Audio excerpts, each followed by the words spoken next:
പരിശുദ്ധ ബോധമേ അഗതികൾക്കാശ്രയം തൃപ്പാദമേ.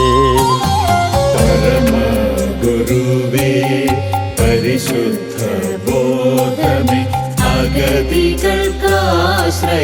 തൃപ്പാദമേ.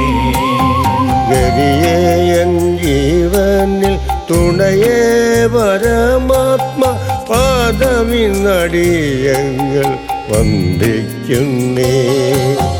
ഗതിയേയൻ ജീവനിൽ തുണയേ പരമാത്മ പാദമിന്നടിയങ്ങൾ വന്ദിക്കുന്നേ.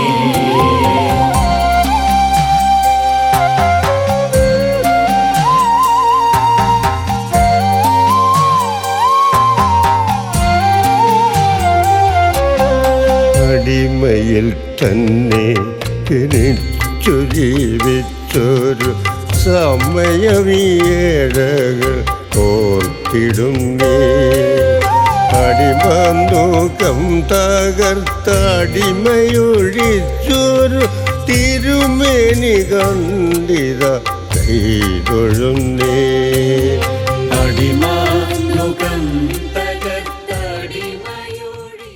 അറിവിന്റെ പൂർണ്ണരൂപ അഖിലേശ്വര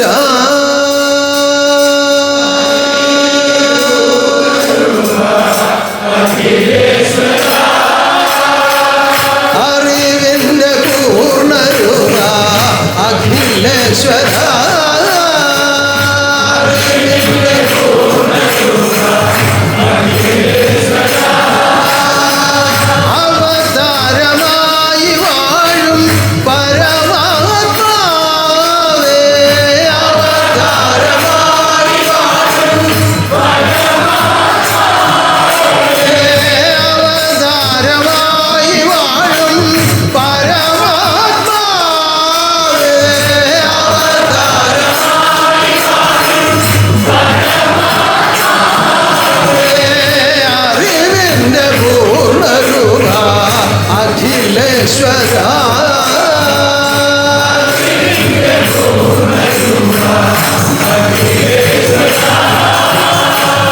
സമ്പൂർണ്ണ ജ്ഞാനസ്വരൂപനാകുന്ന ദൈവം കലിയുഗത്തിൽ സമ്പൂർണ്ണ അവതാരമായി വന്ന് ശുഭാനന്ദ നാമത്തിൽ ലോകത്തിൽ വാഴുന്ന ഈ സന്ദർഭത്തിൽ പൊന്നുപാദത്തിൽ എത്തുവാനും തിരുമുഖം കാണുവാനും തേനോലും തേൻമൊഴികളെ കേൾക്കുവാനും ആനന്ദം അനുഭവിക്കുവാനും തക്കവിധം ജന്മവും ഭാഗ്യവും ലഭിച്ച ആത്മബോധോദയ സംഘാംഗങ്ങളായ ഓമനമിത്രങ്ങളെ വീണ്ടും ഒരു ഞായറാഴ്ച ഇപ്രകാരം ഒത്തുചേരുവാനും ആനന്ദം അനുഭവിക്കുവാനും ദൈവം അനുവദിച്ച ഈ മഹാകാരുണ്യത്തിന് നന്ദി പറഞ്ഞുകൊണ്ട് നമുക്ക് ആരാധന ആരംഭിക്കാം.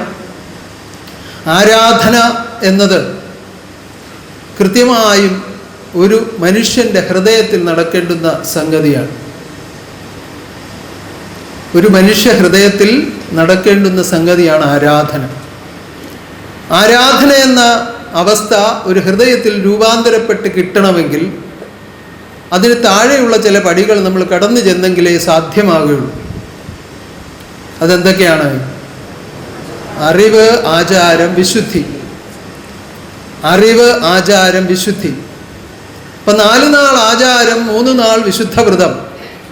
ഇത് സർവശക്തി പാസാക്കിയ ഉന്നതമായ കലിയുഗ നിയമമാണ്. സമ്പൂർണ്ണ മോക്ഷത്തിനുള്ള നിയമമാണ്.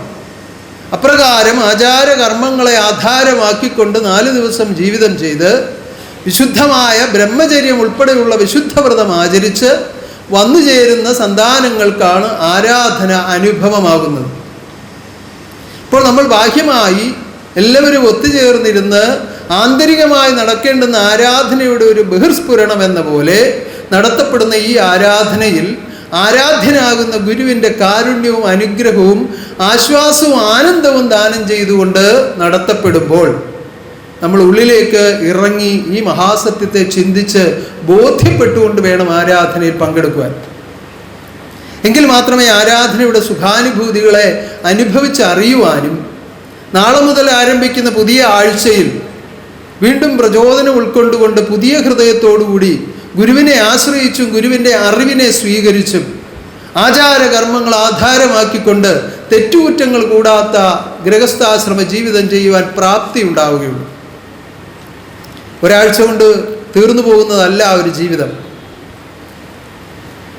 ഒരാഴ്ച കൊണ്ട് തീർന്നു പോകുന്നതല്ല ഒരു ജന്മം. അനവധി കർമ്മങ്ങളിലൂടെ സുഖവും ദുഃഖവും സമ്മിശ്രമായി നിൽക്കുന്ന വിവിധ തരത്തിലുള്ള കർമ്മങ്ങളിലൂടെ ജീവിതം ചെയ്തു പോകുമ്പോൾ കഠിനമേറിയ ദുഃഖങ്ങളൊന്നും നമ്മുടെ ഹൃദയത്തിലേക്ക് വന്നു പതിക്കുവാനിടയാകാത്ത വിധം ആചാരകർമ്മങ്ങളെ നിലനിർത്തി ദൈവം നമ്മളെ രക്ഷിക്കുമ്പോൾ അത് കൃത്യമായി ബോധ്യപ്പെട്ടുകൊണ്ട് വേണം മുന്നോട്ടുള്ള ജീവിതം നയിക്കുവാൻ. എങ്കിലേ ആരാധന അന്തരംഗത്തിൽ നടക്കുകയുള്ളൂ. ബാഹ്യമായി നമുക്ക് സന്നിധാനത്തിലോ അല്ലെങ്കിൽ ഭവനങ്ങളിലോ അതുപോലെയുള്ള സ്ഥാപനങ്ങളിലോ ഒക്കെ പോയി ആരാധനയിൽ പങ്കെടുക്കാം. അത് ബാഹ്യാവസ്ഥയാണ്. എന്തിനാണ് ഈ ബാഹ്യാവസ്ഥ? ആന്തരികമായ അവസ്ഥയെ അനുഭവമാക്കുവാൻ വേണ്ടിയാണ്.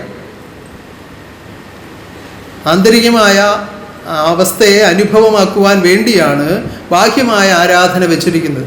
കാരണം ഈ അറിവുകൾ പകർന്നു തരാനുള്ള ഒരവസരം, ഇതിൽ നിന്ന് ലഭിക്കുന്ന ആനന്ദം അല്പാൽപമായി നിങ്ങൾ അനുഭവമാക്കുവാനുള്ള അവസരം, നിങ്ങളിൽ ആർത്തി ഉണ്ടാക്കുവാൻ വേണ്ടിയുള്ള അവസരം, ഇതൊക്കെയാണ് ആരാധന കൊണ്ട് ഉദ്ദേശിക്കുന്നത്. ഒരു ആരാധനയ്ക്ക് വന്ന് പങ്കെടുത്താൽ എല്ലാവരും അങ്ങ് പൂർണ്ണരാവുകയില്ല. എന്നാൽ പൂർണ്ണരാകാനുള്ള സാധ്യത ഉണ്ട് താൻ. ഉദാഹരണത്തിന് നമ്മളൊരു ആലിൻ്റെ ഒരു വിത്ത് എടുത്ത് പരിശോധിച്ചാൽ അതിന് എത്ര വലിപ്പമുണ്ടാകും? ഒരു സൂചി കൊണ്ട് കുത്താവുന്ന വലിപ്പമേ കാണും, അല്ലേ? ഒരു സൂചി മുന കുത്തിയാൽ ഒരു പേപ്പറിലോട്ട് കുത്തിയാൽ എത്ര ഇടം കാണും? അത്രയും വലിപ്പമേ ഒരു ആലിൻ്റെ വിത്തിനുള്ളൂ. പക്ഷെ ആലോ ഒരു പ്രദേശം മുഴുവൻ വളർന്ന് വികസിക്കുവാൻ തക്ക വിധം കഴിവുണ്ട് ഒരു ആൽമരത്തിന്. പല സ്ഥലത്തും അങ്ങനെ നിൽപ്പുണ്ട്. ചില സ്ഥലങ്ങളിലൊക്കെ ഇടയ്ക്ക് വെട്ടിക്കളയും, ചിലപ്പോൾ ഒടിഞ്ഞു വീഴും, അങ്ങനെയൊക്കെ സംഭവിച്ചേക്കാം.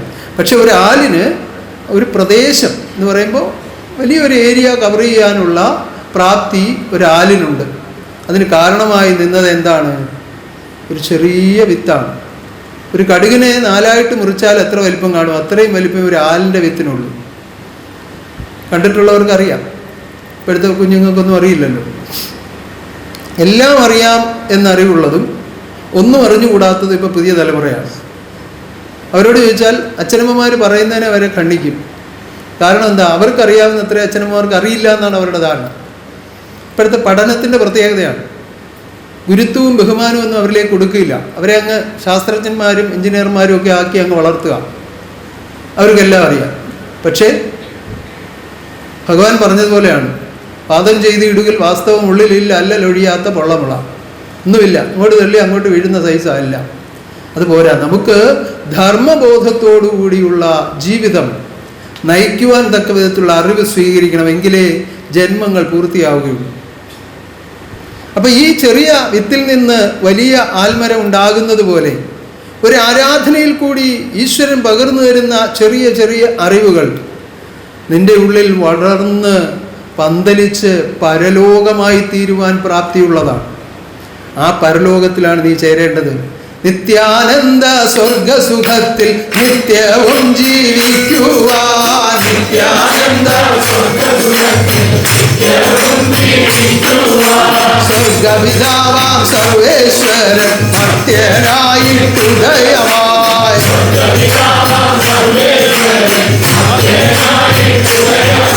അപ്പോൾ പറയുന്ന കാര്യങ്ങൾ ഒരുപക്ഷെ നിങ്ങൾ നേരത്തെ കേട്ടിട്ടുള്ളതാകാം, ഞാൻ തന്നെ പല പ്രാവശ്യം പറഞ്ഞിട്ടുള്ളതാകാം, അതുമല്ലെങ്കിൽ മറ്റെവിടെയെങ്കിലുമൊക്കെ കേട്ടിട്ടുള്ളതാകാം. പല കാരണങ്ങൾ കൊണ്ട് നിങ്ങൾക്ക് പരിചയമുള്ള അക്ഷരങ്ങളാണെന്ന് തോന്നിയേക്കാം.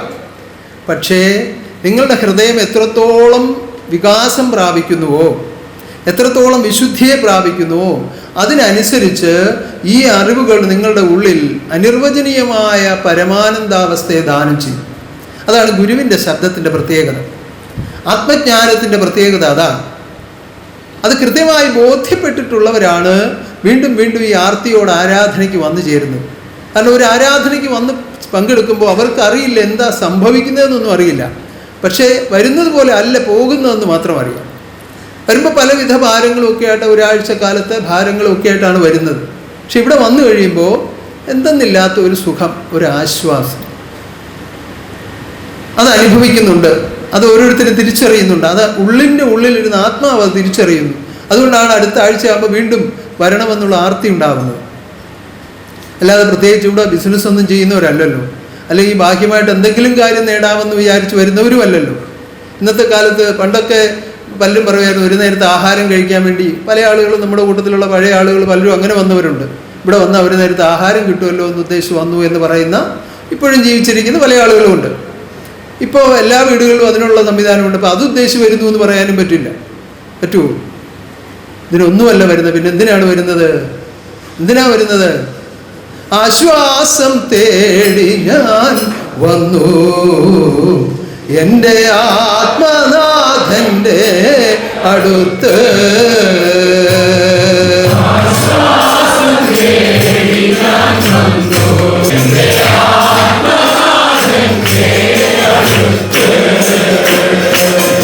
ആശ്വാസം നൽകണേ നാഥ, എൻ്റെ ആർത്തിയെ കാണണേ നാഥ.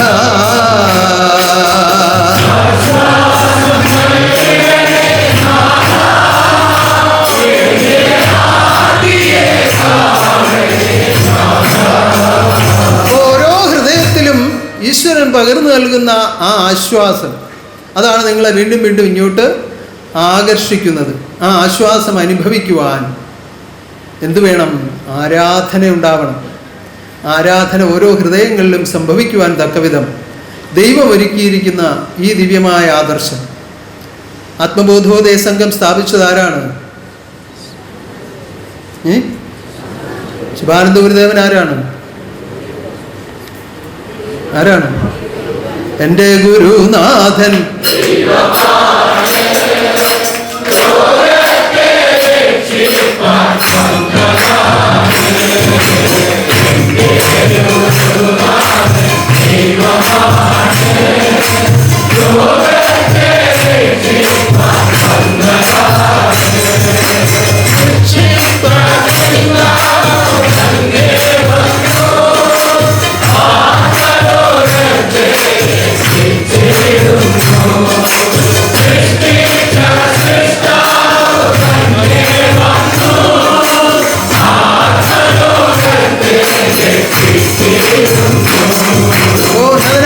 ദൈവത്താൽ സ്ഥാപിച്ചു ദൈവം നടത്തുന്ന ഈ ആദർശത്തെ ഇനി ഇഴകീറി പരിശോധിക്കാനും വിമർശിക്കാനും തുറന്നു നോക്കാനും ഒന്നും ശ്രമിക്കാതെ ആശ്രയിച്ചുകൊള്ളുക, അട്ടിപ്പണിഞ്ഞ് ആശ്രയിച്ചുകൊള്ളുക. നിങ്ങൾക്കുള്ള സർവ്വരക്ഷയും, ഒരു രക്ഷയല്ല, സർവ്വരക്ഷയും ഈ ആദർശത്തിലുണ്ട്, ഈ ഗുരുവിലുണ്ട്. പരിപൂർണമായി വിശ്വസിച്ചുകൊണ്ട് ആചാര കർമ്മങ്ങളിലൂടെ ജീവിതം ചെയ്യുക. ഓരോ ഹൃദയവും ആരാധന കൈക്കൊള്ളട്ടെ, ഓരോ ഹൃദയത്തിലും ആശ്വാസം നിറയട്ടെ, ഓരോ ഹൃദയവും ആനന്ദിക്കട്ടെ, ഓരോ ഹൃദയവും നാമസങ്കീർത്തന രൂപമായി തീരട്ടെ. അതിനായി മഹാശക്തി അനുഗ്രഹിക്കട്ടെ. ഇന്ന് ദുബായിൽ നമ്മുടെ ഉത്രാടം ജന്മനക്ഷത്രത്തിൻ്റെ ആഘോഷങ്ങൾ നടക്കുകയാണ്. അവിടെ ആർത്തിയോടെ എല്ലാം ഒരുക്കി ഈശ്വരൻ്റെ എഴുന്നള്ളത്തിന് വേണ്ടി അപേക്ഷയോടെ അവർ കാത്തിരിക്കുന്നു. മഹാശക്തിയുടെ എഴുന്നള്ളത്തും ആനന്ദ നടനവും അവിടെ അനുഭവമാകട്ടെ. കുവൈറ്റിൽ യുദ്ധവുമായി ബന്ധിച്ച് പല നിയമങ്ങളും, കർശന നിയമങ്ങൾ, നിലവിലുള്ള നിയമങ്ങളെ കൂടാതെ പല നിയമങ്ങളും ഉണ്ടായിരുന്നു. മുന്നറിയിപ്പ് നോട്ടീസുകൾ അങ്ങനെ നിരന്തരം മാധ്യമങ്ങളിലൂടെ അവർ പ്രചരിപ്പിച്ചുകൊണ്ടേയിരുന്നു. പക്ഷേ വെള്ളിയാഴ്ച ദിവസം അവിടെയും ഉന്നതമായ നിലയിലെല്ലാം ഒരുക്കി സദ്യ ഉൾപ്പെടെയുള്ള എല്ലാ കാര്യങ്ങളോടും കൂടി ഭഗവത് കാരുണ്യത്താൽ നടത്തുവാൻ അനുവാദവും അനുഗ്രഹവും സിദ്ധിച്ചു. ആനന്ദമായെല്ലാം നടത്തിയ മഹാശക്തിയെ നന്ദിയോടെ സ്തുതിക്കാം. വീണ്ടും ഉന്നതമായ കർമ്മങ്ങളൊക്കെ ഒരുക്കി നടത്തുവാൻ മഹാശക്തി അവരെ, ആ കുഞ്ഞുങ്ങളെല്ലാം അനുഗ്രഹിക്കട്ടെ. ആർക്കെല്ലാം എന്തെല്ലാം ദുഃഖങ്ങളുണ്ടോ അതൊക്കെ പരിഹരിച്ച് സന്തോഷവും സുഖവും ആനന്ദവും ജഗദീശ്വരൻ ഏവർക്കും പ്രദാനം ചെയ്യുമാറാകട്ടെ. അതുപോലെ നടക്കാനുള്ള ഓരോ കർമ്മങ്ങളെയും ഓർത്തുകൊണ്ട് എല്ലാ രാജ്യങ്ങളിലെയും സന്താനങ്ങളെ ഓർത്തുകൊണ്ട് നമുക്ക് പ്രാർത്ഥിക്കാം. കാരണം യുദ്ധം ഇതുവരെയും പൂർണ്ണമായും ശമിച്ചിട്ടില്ല. അതിൻ്റേതായ ബുദ്ധിമുട്ടുകൾ പല രാജ്യങ്ങളിലുമുണ്ട്. അതൊക്കെ ഒഴിവായി ശാന്തിയോടും സമാധാനത്തോടും കൂടി ജീവിതം ചെയ്യുവാൻ മഹാശക്തി ഏവരെയും അനുഗ്രഹിക്കുമാറാകട്ടെ. നമുക്ക് ഇപ്പോൾ നമ്മുടെ മോഹനം ഭക്തൻ പറഞ്ഞതുപോലെ ചെറുപ്പത്തിൽ ചില കാര്യങ്ങൾ നമ്മുടെ മനസ്സിൽ പതിഞ്ഞാൽ അത് എത്ര വളർന്നു വന്നാലും ചില സമയങ്ങളിൽ അതിങ്ങനെ വല്ലാത്തൊരു അനുഭൂതി തരാറുണ്ട്. ഇതുപോലെ പണ്ട് വളരെ ചെറുപ്പത്തിൽ അച്ഛൻ്റെയോ അമ്മയുടെയോ കൈ പിടിച്ച് വരുന്ന സമയത്ത് ഞായറാഴ്ച ആരാധനയിൽ ഈ ഹാരാർപ്പണ സമയത്ത് ഒരു ലയവിന്യാസമുണ്ട് ഇവിടെ. ഈ ആകാശവാണിയിലൊക്കെ നടക്കുന്ന പോലെ വൃന്ദവാദ്യം ആരാ വായിക്കുന്നത് പറയുന്നത് അവിടുത്തെ നിലയ വിദ്വാൻമാർ എന്ന് പറഞ്ഞാൽ ഇവിടുത്തെ ഈ നിലയത്തിലെ വിദ്വാൻമാരെല്ലാം കൂടി ഈ സോപാനത്തിൽ നിന്നൊരു പരിപാടിയുണ്ട്. ഇപ്പോൾ വളരെ കാലത്തിന് ശേഷം നമ്മുടെ ഭാഗവതർ ഹാർമോണിയൊക്കെ ആയിട്ട് അവിടെ ഇരിക്കുന്നത്. അപ്പോൾ അതൊന്നുകൂടെ ഒന്ന് കേൾക്കാം. ഭൂപാഠം.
വരദായകനേ കരുണാനിധിയേ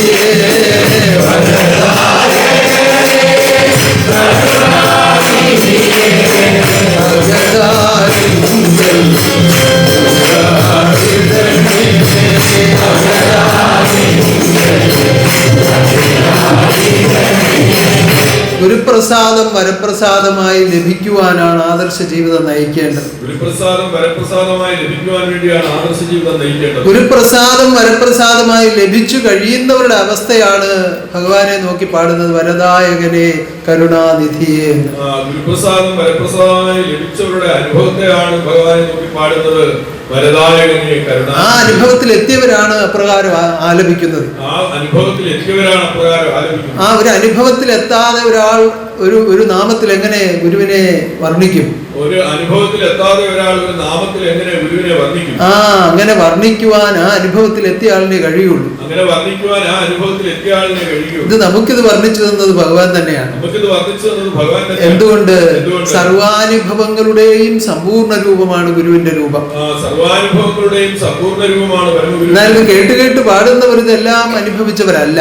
കേട്ട് കേട്ട് പാടുന്നവർ ഇതെല്ലാം അനുഭവിച്ചവരല്ല. പക്ഷേ വരദായകനാണ് ഗുരു എന്ന് കൃത്യമായി നിങ്ങൾക്ക് അനുഭവമായതാണ്. വരദായകനാണ് പരമഗുരു എന്ന് കൃത്യമായി നമുക്ക് അനുഭവമായതാണ്. ഇനി ബാഹ്യമായി ഒരു മുന്നേറ്റവും ഉണ്ടായിട്ടില്ല എന്നിരിക്കട്ടെ. ഇനി ബാഹ്യമായ ഒരു മുന്നേറ്റവും ഉണ്ടായിട്ടില്ല എന്നിരിക്കട്ടെ. ഈ സത്യം കേട്ടവരാണല്ലോ ആത്മബോധോദയ സംഘാംഗങ്ങൾ. ഈ സത്യം കേട്ടവരാണല്ലോ ആത്മബോധോദയ. അതിനേക്കാൾ വലിയൊരു വരം ഇഹപരലോകത്തിൽ ലഭിക്കുവാനില്ല. അതിനേക്കാൾ വലിയൊരു വരം ഇഹപരലോകത്തിൽ ലഭിക്കുവാനില്ല. എന്താണ് സത്യം? എന്താണ് സത്യം?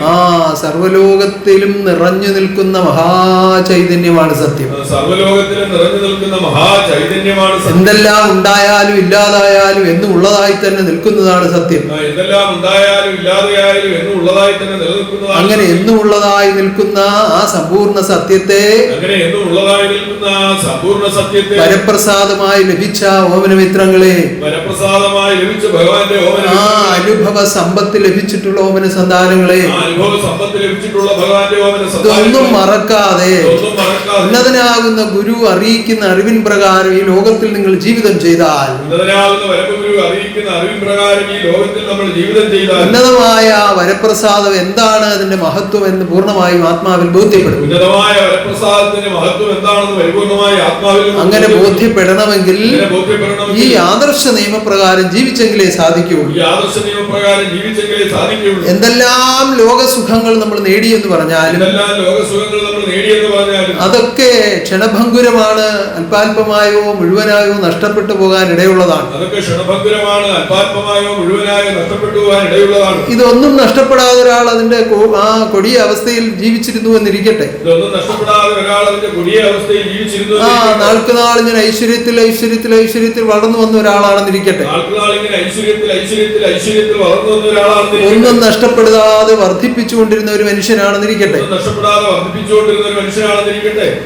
എല്ലാം അങ്ങ് കൊണ്ടുപോകാൻ പറ്റുമോ? എല്ലാം അങ്ങ് കൊണ്ടുപോകാൻ പറ്റുമോ? ഒന്നും കൊണ്ടുപോകാൻ പറ്റുകയില്ല. ഒന്നും കൊണ്ടുപോകാൻ പറ്റില്ല. രണ്ട് കൈയും നൂത്ത് മലർത്തി വെച്ചുകൊണ്ടാണ് പോകുന്നത്. രണ്ട് കൈയും നൂത്ത് മലർത്തി വെച്ചുകൊണ്ടാണ് പോകുന്നത്. ശരീരാവസ്ഥ മാത്രമല്ല, ആത്മാവിനും ഈ ഭൂമിയിൽ ഈ ഉണ്ടാക്കി വെക്കുന്നതൊന്നും കൊണ്ടുപോകാൻ കഴിയില്ല. ആത്മാവിന് ഈ ഭൂമിയിൽ ഉണ്ടാക്കി വെക്കുന്നതൊന്നും കൊണ്ടുപോകാൻ കഴിയില്ല. ആത്മാവിന് കൊണ്ടുപോകാൻ കഴിയുന്നത് സൂക്ഷ്മജ്ഞാനങ്ങളെ മാത്രമാണ്. ആത്മാവിന് കൊണ്ടുപോകാൻ കഴിയുന്നത് സൂക്ഷ്മജ്ഞാനങ്ങളെ മാത്രം. ആത്മാവിനെ വളർത്തുവാനും വികസിപ്പിക്കുവാനും, ആത്മാവിനെ വളർത്തുവാനും വികസിപ്പിക്കുവാനും, ആത്മാനന്ദത്തിൽ എത്തിക്കുവാനും കരുത്തുള്ള, ആത്മാനന്ദത്തിൽ എത്തിക്കുവാനും കരുത്തുള്ള ആത്മജ്ഞാനത്തെയാണ് അവതാരമായി വന്ന് ആത്മനാഥൻ നിങ്ങൾക്കായി ദാനം ചെയ്യുന്നത്. അവതാരമായി വന്ന് ആത്മനാഥൻ നമുക്കായി ദാനം ചെയ്യുന്നത്. ഇതിൽ കവിഞ്ഞൊരു ഭാഗ്യം ഇഹപരലോകത്തിൽ ലഭിക്കുവാനില്ല. ഭാഗ്യമിതു ഭാഗ്യം മഹാഭാഗ്യമിതു തന്നെ.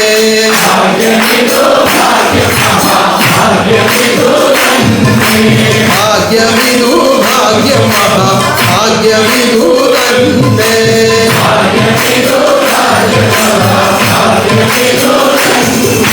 ഭാഗ്യദോഷമൊന്നുകൊണ്ടും കരുത്തിടലേ നമ്മൾ.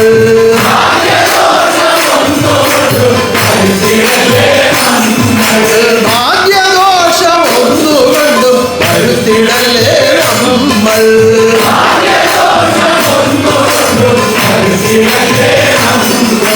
ചിന്ത കൊണ്ടോ വാക്കുകൊണ്ടോ കർമ്മം കൊണ്ടോ ഭാഗ്യദോഷം വരുത്തരുത്.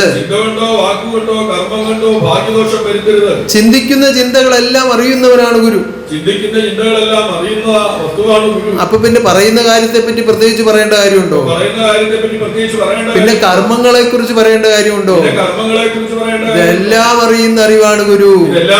എല്ലാം അറിവാൻ അറിവുണ്ടേ, അറിവില്ലാതെ ഗുരുവില്ല. എല്ലാം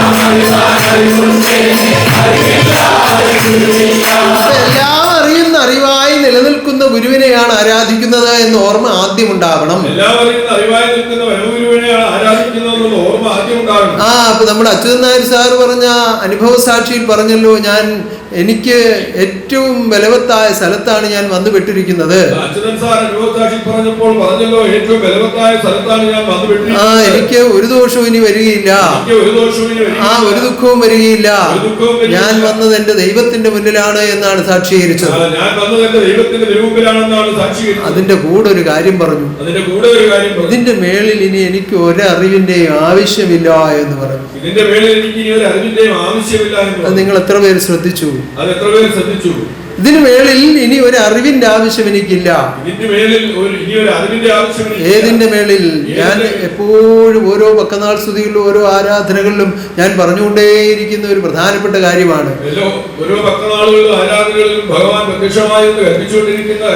ഇത് വാഴുന്നത് ദൈവമാണ് എന്ന് നിന്റെ ഉള്ളിൽ ഒന്ന് അനുഭവമാക്കി എടുത്താൽ പിന്നെ ഒരു അറിവിന്റെ ആവശ്യം വരികയില്ല.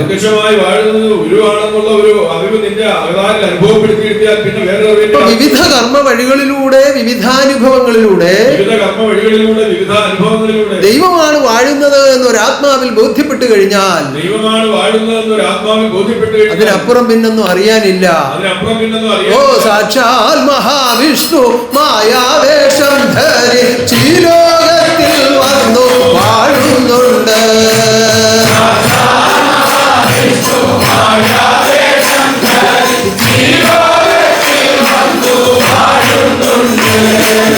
ഇതിങ്ങനെ മാറ്റി മാറ്റി പറഞ്ഞുകൊണ്ടിരിക്കും കേട്ടോ. ചിലപ്പോൾ വിഷ്ണുവാണെന്ന് പറയും, ചിലപ്പോൾ ശിവനാണെന്ന് പറയും, ചിലപ്പോൾ ബ്രഹ്മാവാണെന്ന് പറയും, ചിലപ്പോൾ ഒരു ദേവനാണെന്ന് പറയും, ചിലപ്പോൾ ദേവിയാണെന്ന് പറയും, ചിലപ്പം ഒരു ആചാര്യനാണെന്ന് പറയും, ചിലപ്പോൾ സ്വാമിയാണെന്ന് പറയും. ഇതൊക്കെ ഇതിന്റെ ഒരു വേലയാ. വിവിധ കലകളെ കളിയാടിയിടുന്ന കരുണക്കാതലെ അറിയാമോ?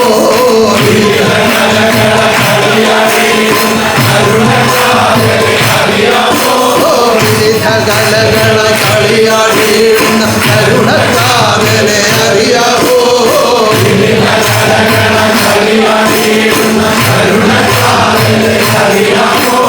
കളങ്ക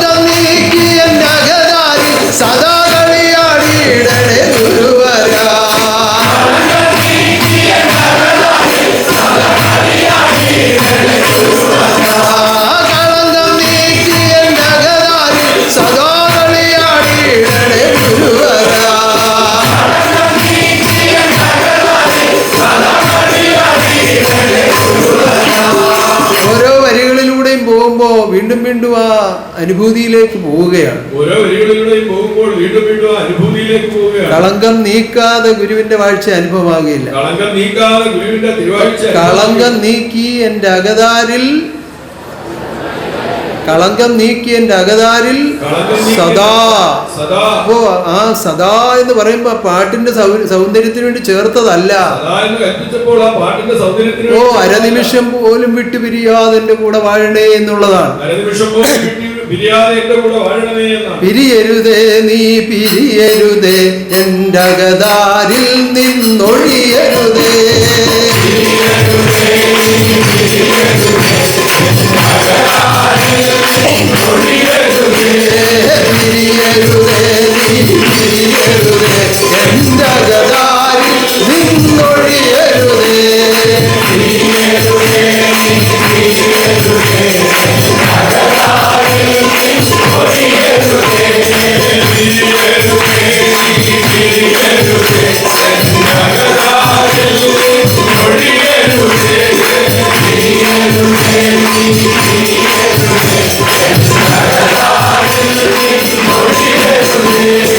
അരനിമിഷം നീ മറയരുതേ എൻ്റെ അകതാരിൽ സദാ വാഴണമേ.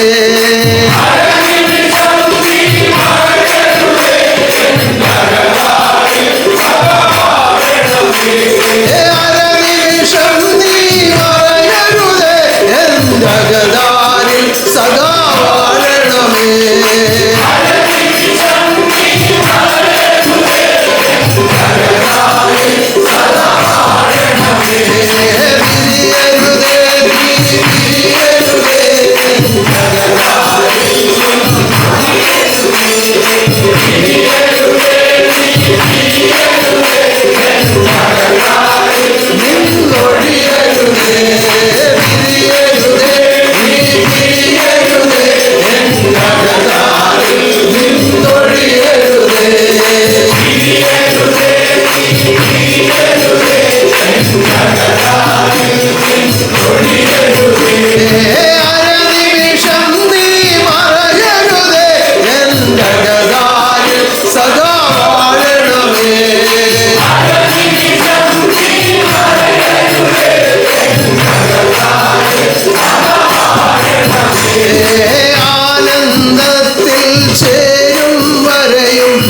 അകതാരിൽ സദാ വാഴണമേ.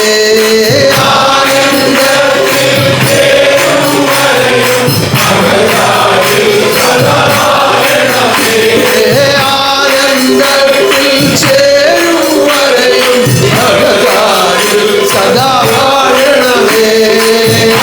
സദാ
വാഴണമേ.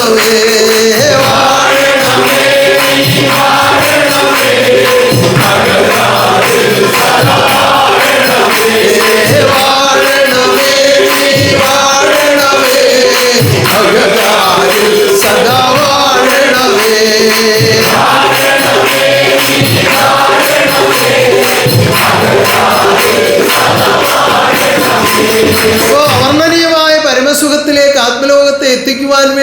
വിവിധ കലകളായി ഭഗവാൻ ലോകത്തിൽ വാഴുകയാണ്. അവർണ്ണീയമായ വിശുദ്ധത്തിലേക്ക് ആത്മലോകത്തെ എത്തിക്കുവാൻ വേണ്ടി വിവിധ കലകളായി ഭഗവാൻ പ്രത്യക്ഷമായി വിവിധ കലകളായി വിവിധ വർണ്ണങ്ങളായി വിവിധ അനുഭവമായി ലോകത്തിൽ വാഴുന്നത് ആ പരമഗുരു തന്നെയാണ്. വിവിധ കലകളായി വിവിധ വർണ്ണങ്ങളായി വിവിധ അനുഭവങ്ങളായി ലോകത്തിൽ വാഴുന്നത് ആ പരമഗുരു തന്നെയാണ്. ഇതൊക്കെ രുചിച്ചറിയണമെങ്കിൽ അതിൻ്റെതായ ഒരു ചൈതന്യം ആത്മാവിൽ രൂപപ്പെട്ടെങ്കിലേ സാധിക്കുകയുള്ളൂ. ആ ഇലക്ട്രിക് കറണ്ട് കടന്നു പോകുന്ന കമ്പിയിൽ ആ കറണ്ട് കടന്നു പോകുന്നോ എന്ന് നോക്കണമെങ്കിൽ എന്ത് വേണം? അതിന് അനുയോജ്യമായ ഒരു ഉപകരണം വേണം. അതിന് ടെസ്റ്റർ എന്നാണ് പറയുന്നത്. അതുപോലെ ഇപ്പൊ പല ഉപകരണങ്ങളുണ്ട്. ആ ഉപകരണങ്ങളുടെ ആ സഹായത്തോടു കൂടി മാത്രമേ വൈദ്യുതി അതിൽ കൂടി പോകുന്നുണ്ടോ എന്ന് അറിയാൻ പറ്റുകയുള്ളൂ. അപ്പോൾ അതിന് ഉപോദ്ബലകമായി നിൽക്കുന്ന ഒരു അറിവ് കൊണ്ട് നിർമ്മിച്ച ഉപകരണം കൊണ്ടാണ് വൈദ്യുതിയെ പരിശോധിക്കുന്നത്. ഇതുപോലെ പരമാത്മാവാകുന്ന പരമഗുരുവിന്റെ രൂപത്തെ ആത്മാവിന്റെ രൂപമായി ദർശിക്കണമെങ്കിൽ ആത്മാവ് സ്വയം പ്രകാശമായി തീരേണ്ടത് അത്യാവശ്യമാണ്.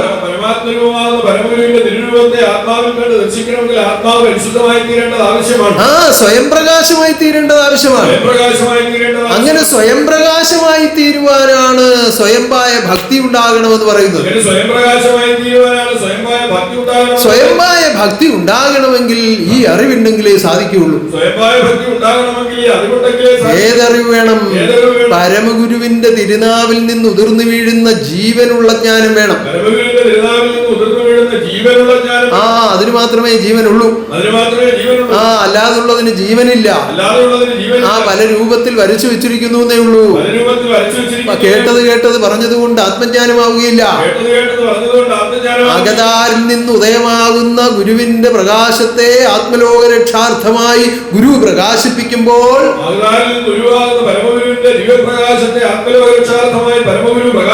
ആ സ്വയം പ്രകാശ ബിന്ദുക്കളാണ് ആത്മാവിനെ ഉണർത്തുന്നത്.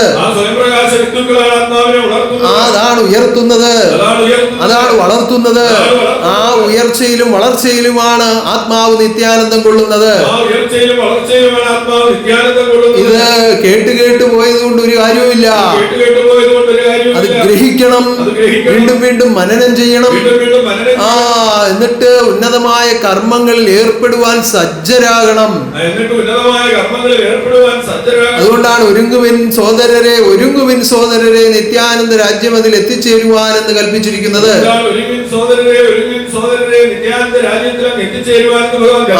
സന്നദ്ധരാകുക, സജ്ജരാകുക എന്ന് പറയുന്ന ഒരു ഒരുക്കമാണ്. ആ വിധത്തിലുള്ള ഒരു ഒരുക്കമാണ് നമ്മുടെ ആചാര അനുഷ്ഠാനങ്ങളിലൂടെ നിങ്ങളിലേക്ക് ദാനം ചെയ്തിരിക്കുന്നത്. എന്നാൽ ഇപ്പോൾ ലോകത്തിന്റെ ഒരു പ്രത്യേകത, വിശേഷ കലിയുഗത്തിന്റെ പ്രത്യേകത എന്താണെന്ന് ചോദിച്ചാൽ പലപ്പോഴും ധർമ്മത്തിന്റെ ഉടുപ്പിട്ടുകൊണ്ടാണ് അധർമ്മം പ്രവർത്തിച്ചുകൊണ്ടിരിക്കുന്നത്. പല സ്ഥലങ്ങളിലും അത് കാണാൻ കഴിയും. അങ്ങനെയുള്ള ഈ ലോകരംഗത്ത് ജീവിതം ചെയ്യുമ്പോൾ പല കാര്യങ്ങൾ ഇടപെട്ട് പലരോട് തോറ്റു കഴിയുമ്പോൾ ഈ തോക്കുന്ന ആളുകൾ ചിന്തിക്കും, അപ്പൊ ഞാൻ ഒരു കള്ളം പറഞ്ഞിരുന്ന എനിക്ക് അവിടെ അങ്ങ് വിജയിക്കായിരുന്നു. ചെറിയൊരു കള്ളത്തരം കാണിച്ചിരുന്ന എനിക്ക് അവിടെ അങ്ങ് കഴിഞ്ഞു പോകാമായിരുന്നു. ചെറിയൊരു കള്ളം പറഞ്ഞിരുന്നെങ്കിൽ ആ 10 ലക്ഷം രൂപ എനിക്ക് കിട്ടിയേനെ. ഭഗവാൻ കള്ളം പറയരുന്ന് പറഞ്ഞുകൊണ്ട് എന്റെ 10 ലക്ഷം പോയല്ലോ. ഇങ്ങനെയൊക്കെയുള്ള ചിന്താഗതികൾ വരും. എന്തുകൊണ്ട്? ഈ അധർമ്മത്തിന്റെ ഇടയിലാണ് ഈ ധർമ്മബോധികളിൽ നിന്ന് പ്രവർത്തിക്കുന്നത്. അങ്ങനെ ചിന്തിക്കരുത്. 10 ലക്ഷം സത്യത്തിന്റെ പേരിൽ നിനക്ക് നഷ്ടമായിട്ടുണ്ടെങ്കിൽ കോടിക്കണക്കിന് വേറെ നിനക്ക് കരുതിയിട്ടുണ്ട്. നിന്നെ സത്യമാകുന്ന പാതയിലൂടെ നയിക്കുന്നത് ആരാണ്? അധർമ്മത്തിന്റെ ദേവതയല്ല, ധർമ്മത്തിന്റെ ദേവനാണ്. അതാരാണ്? ശുഭാനന്ദദേവനാണ്. ശുഭാനന്ദദേവനാണ്. ശുഭാനന്ദദേവൻ പ്രത്യക്ഷമായിരുന്നുകൊണ്ടാണ് നിന്നെ മാടി വിളിച്ചത്. ശുഭാനന്ദദേവൻ പ്രത്യക്ഷമായതുകൊണ്ടാണ് നമ്മളെ മാടി വിളിച്ചത്. ശുഭാനന്ദദേവൻ പ്രത്യക്ഷമായിരുന്നുകൊണ്ടാണ് നിന്നിലേക്ക് ജ്ഞാനം തന്നത്. ശുഭാനന്ദദേവൻ പ്രത്യക്ഷമായതുകൊണ്ടാണ് നമ്മളിലേക്ക് ജ്ഞാനം തന്നത്. ആചാര അനുഷ്ഠാനങ്ങൾ ഓതിത്തന്നത്. ആചാരാനുഷ്ഠാനങ്ങൾ ഓതിത്തന്നത്. നിർബന്ധമായി അനുഷ്ഠിക്കുവാൻ താൻ തന്നെ പ്രത്യക്ഷമായിരുന്നതിനെ അനുവർത്തിപ്പിക്കുന്നത്. നിർബന്ധമായി അനുഷ്ഠിക്കുവാൻ മഹാശക്തിയെ പ്രത്യക്ഷമായതുകൊണ്ട് അതിനെ ആ പ്രകാരം മാറി മാറി തിരുവുടലുകളെ സ്വീകരിച്ചുകൊണ്ട് മഹാശക്തി പ്രത്യക്ഷമായി നിന്ന് ഉന്നതമായി ഈ സത്യത്തെ നിങ്ങളിൽ ഉറപ്പിക്കാനാണ് ഈ പരിശ്രമിക്കുന്നത്. അല്ലാതെ അല്പാൽപമായ കാര്യസാധ്യത്തിന് വേണ്ടി ഈ സത്യത്തെ മറന്ന് നിങ്ങൾ ജീവിതം ചെയ്താൽ ഇനി കുറെ ദൂരം സഞ്ചരിച്ചു കഴിയുമ്പോൾ അത് എടുത്താ പൊങ്ങാത്ത ഭാരമായി മാറും. എന്നാൽ സത്യത്തിൽ കൂടിയാണ് ജീവിക്കുന്നതെങ്കിൽ ഒട്ടും ഭാരമില്ലാതെ നമുക്ക് ഇങ്ങേയറ്റം വരെ യാത്ര ചെയ്യാൻ പറ്റും. ഭാരം കുറഞ്ഞു കുറഞ്ഞു കുറഞ്ഞു കുറഞ്ഞു വന്നുകൊണ്ടേയിരിക്കും. എന്തുകൊണ്ട്? ഈ ഭൗതിക സുഖങ്ങളോടോ ഭൗതിക മോഹങ്ങളോടോ ഒരു ബന്ധവും ഈ ആത്മാവിൽ ഉണ്ടാകുന്നില്ല. എന്തിന്റെ പേരിൽ? ആത്മനാഥൻ ആത്മജ്ഞാനം പകർന്ന് തന്നതിന്റെ പേരിൽ. അങ്ങനെ ജീവിച്ചു വരുമ്പോൾ ഒരു ഭാരവും ഇല്ലാതെ നമുക്ക് ജീവിക്കാൻ പറ്റും. അപ്പൊ ഭാരമില്ലാത്ത ഒരു ആത്മാവ് ഗുരുവിങ്കിലേക്ക് അടുത്ത് വന്നുകൊണ്ടിരിക്കുമ്പോ വളരെ വേഗമാണ് ഭാരമില്ലാത്ത ഗുരുവിലേക്ക് ലയിക്കുന്നത്. ഇപ്പൊ വളരെയേറെ ഭാരവുമായിട്ട് ഒരാൾ നിൽക്കുകയാണെന്നിരിക്കട്ടെ, കുറച്ച് ദൂരെ നിൽക്കുകയാണ്. ഇപ്പൊ ഞാൻ ഇവിടെ നിന്നുകൊണ്ട് പെട്ടെന്ന് കൈയാട്ടി വിളിക്കുക, എളുപ്പം വന്നാട്ട് നമുക്ക് പെട്ടെന്ന് അങ്ങോട്ടൊന്ന് പോവാം എന്ന് പറഞ്ഞാൽ ഞാൻ എന്റെ സ്പീഡിൽ അങ്ങ് നടന്നുപോയി. ഇയാളിന് ആ സ്പീഡിൽ വരാൻ പറ്റുമോ? എന്താ കാരണം? ഈ ഭാരം മുഴുവൻ ചുമലിലേറ്റിരിക്കുകയാണ്. ഇത് താഴെ കളഞ്ഞിട്ട് പോരാൻ ഒരു കാരണവശാലും പറ്റുകയില്ല. നമ്മളൊരു ചാക്കിൽ കെട്ടി എടുത്തതാണെങ്കിൽ അവിടെ നിന്ന് വെച്ചിട്ട് തൽക്കാലം ഓടി വരാമെന്ന് വെക്കാം. ഇത് ചാക്കിലല്ല എടുത്തിരിക്കുന്നത്. കർമ്മഫലം സ്വീകരിക്കുന്നത് അകമയാണ്. അപ്പൊ ഈ ദുഷ്കർമ്മഫലമെല്ലാം ഭാരമായി നിന്നോടുകൂടി ഇരിക്കുമ്പോ ഭഗവാൻ അതിവാത്സല്യത്തോടെ വിളിച്ചാലും നിനക്ക് അടുത്തിയെല്ലാൻ പറ്റാതെ വരും. അതുകൊണ്ട് കർമ്മദോഷ ഫലം കൊണ്ട് അകന്നു പോകാൻ ഇടയാകരുത്. നിഷ്കളങ്ക ഭക്തിയോടുകൂടി ജീവിതം ചെയ്യുക. നിത്യാനന്ദ സ്വരൂപനാകുന്ന ഉടമസ്ഥൻ കരുണയോടുകൂടി താണിറങ്ങി വന്നിരിക്കുകയാണ്. അത് അനുഭവം കൊണ്ട് ഓരോരുത്തർക്കും ബോധ്യപ്പെടണം. പലരും അനുഭവ സാക്ഷി പറയുമ്പോൾ പലരുടെയും മുഖത്ത് ശ്രദ്ധിച്ചാൽ മനസ്സിലാകും, ഞങ്ങൾക്ക് ഇങ്ങനൊന്നും അനുഭവം ഉണ്ടായില്ലല്ലോ എന്ന് ചിന്തിക്കുന്നവരുണ്ട്.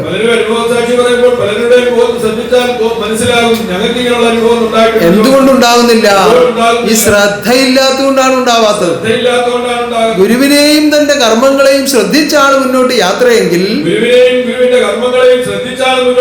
സത്യത്തിലൂടെയാണ് ജീവിതമെങ്കിൽ നിരന്തരം ഈ അനുഭവങ്ങൾ വന്നുകൊണ്ടേയിരിക്കും. ഒന്നും രണ്ടുമല്ല, അനേകം കോടി അനുഭവങ്ങൾ വന്നുകൊണ്ടേയിരിക്കും. എന്തുകൊണ്ട്? അനുഭവ ഗുണനിധിയെ ആത്മാവിലെല്ലാം അനുഭവ ഗുണനിധിയെ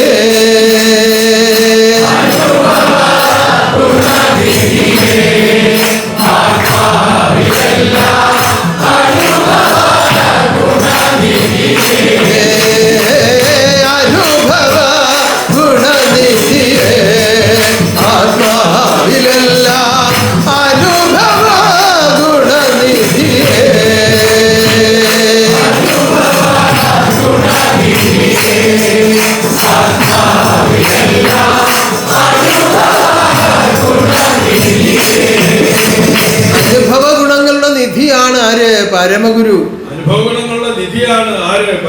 അപ്പൊ ആ പരമഗുരുവിന്റെ ആ തൃക്കരങ്ങളിലേക്ക് പിടിച്ചു കഴിഞ്ഞാൽ നമുക്ക് വേണ്ടതെല്ലാം ഭഗവാൻ ദാനം ചെയ്തുകൊണ്ടേയിരിക്കും.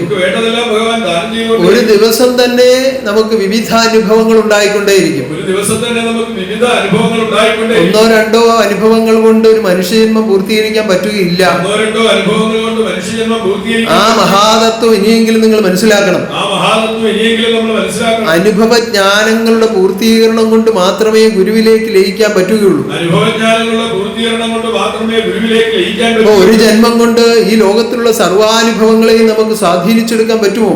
ഒരു ജന്മം കൊണ്ട് ഈ ലോകത്തിലുള്ള സർവാനുഭവങ്ങളെ നമുക്ക് സ്വാധീനിച്ചെടുക്കാൻ കോടാനുകോടി ജന്മം തന്നു ഭഗവാൻ. കോടാനുകോടി ജന്മം തന്നു. അവസാനമാണ് മർത്യജന്മം തരുന്നത്. അവസാനമാണ് മർത്യജന്മം. ഈ വിവിധ ജന്മങ്ങളിലൂടെ നീ ആർജിച്ചെടുത്ത അറിവെല്ലാം നിന്റെ ഉള്ളിൽ ഇരിപ്പുണ്ട്. ആ വിവിധ ജന്മങ്ങളിലൂടെ നമ്മൾ ആർജിച്ചെടുത്ത അറിവുകളെല്ലാം നമ്മുടെ എന്നാൽ മനുഷ്യജന്മത്തിൽ എത്തിയപ്പോൾ ഇതെല്ലാം മറവായിരിക്കുകയാണ്. മനുഷ്യജന്മത്തിൽ എത്തിയപ്പോൾ ഇതെല്ലാം മറവായി. അതെല്ലാ ജന്മങ്ങളിലും അങ്ങനെ തന്നെയാണ്. എല്ലാ ജന്മങ്ങളിലും അങ്ങനെ ഓരോ ജന്മം കഴിയുമ്പോഴും അടുത്ത ജന്മത്തെ പഴയ ജന്മത്തെ നമ്മൾ മറന്നു പോവുകയാണ്. ഓരോ ജന്മം കഴിയുന്നതോറും പഴയ ജന്മത്തെ നമ്മൾ മറന്നു പോവുകയാണ്. പക്ഷേ ഉള്ളിന്റെ ഉള്ളിൽ ഇതെല്ലാം സൂക്ഷിക്കപ്പെടുന്നുണ്ട്. പക്ഷേ ഉള്ളിന്റെ ഉള്ളിൽ ഇതെല്ലാം സൂക്ഷിക്കപ്പെടും. പുറമെയാണ് ഇത് അറിയാൻ പാടില്ലാത്തത്. പുറമെയാണ് ഇത് അറിയാൻ അകമേ ഇതെല്ലാം അറിയുന്നുണ്ട്. അകമേ ഇതെല്ലാം അനുഭവമാകുന്നുണ്ട്. ചില ആളുകളൊക്കെ ഇരുന്ന് കരയും ചില സമയത്ത്, ഞാൻ എന്ത് പാപം ചെയ്തിട്ടാ എനിക്ക് ഇങ്ങനെ ഒരു ദുഃഖം വന്നത്. കാരണം പുറമേ അവരറിയുന്നില്ല. കഴിഞ്ഞ ജന്മം ഈ ദുഃഖത്തിന് കാരണമായ ഒരു കർമ്മം ചെയ്തിട്ടുണ്ടായിരുന്നു, അതിന്റെ ഫലം കൂടെ നിൽക്കുകയായിരുന്നു. അങ്ങനെ വിവിധമായി അത് ബോധ്യപ്പെടത്തക്ക വിധം പുരാണങ്ങളിലൊക്കെ അനേകം കഥകൾ പറയുന്നുണ്ട്. വിശേഷിച്ചിപ്പോൾ കർക്കിടക മാസമാണ് കേരളത്തിൽ രാമായണ മാസമാണ്. ഈ കർമ്മബന്ധങ്ങളെയും അതിന്റെ ഫലങ്ങളെയും പറ്റി വളരെയേറെ ശ്ലാഘിച്ച് പ്രഖ്യാപിച്ചിരിക്കുന്ന ഒരു ഗ്രന്ഥമാണ് രാമായണം. ദശരഥ മഹാരാജാവ് പുത്രദുഃഖത്താൽ മരിക്കാൻ ഇടവരട്ടെ എന്ന് ശാപം ലഭിച്ചത് കൊണ്ടാണ് രാമൻ ആ സമയത്ത് കാട്ടിൽ പോകേണ്ടതായും ദുഃഖം അനുഭവിക്കേണ്ടതായും വന്നതെന്നൊരു കഥയിൽ പറയുന്നുണ്ട്. ദശരഥ മഹാരാജാവ് പുത്രദുഃഖത്താൽ മരിക്കട്ടെ എന്ന് ശാപം കിട്ടിയത് കൊണ്ടാണ് രാമൻ ആ സമയത്ത് വനത്തിലേക്ക് പോകേണ്ടി വന്നതും പിതാവ് ദുഃഖത്തിൽ മരിക്കേണ്ടി വന്നതും. അതിന് കാരണമായി തീർന്നത് ആ കർമ്മഫലമാണെന്ന് നമ്മുടെ ബോധ്യപ്പെടുത്തുകയാണ്. ഇങ്ങനെ നിരന്തരമായി പല കഥകളും അതിനകത്ത് പ്രഖ്യാപിക്കുന്നുണ്ട്.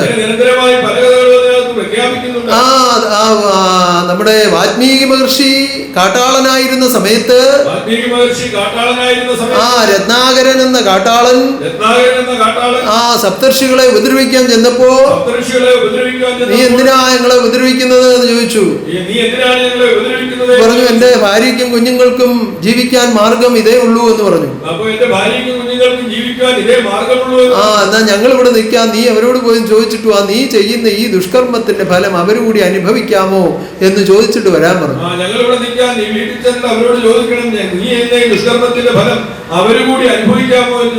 ആ കാട്ടാളന്റെ ഭാര്യയിൽ കൂടിയാണ് മഹത്തായ ഒരു തത്വം ലോകത്തിലേക്ക് രാമായണത്തിൽ പ്രഖ്യാപിക്കുന്നത്. എന്താണ് തത്വം?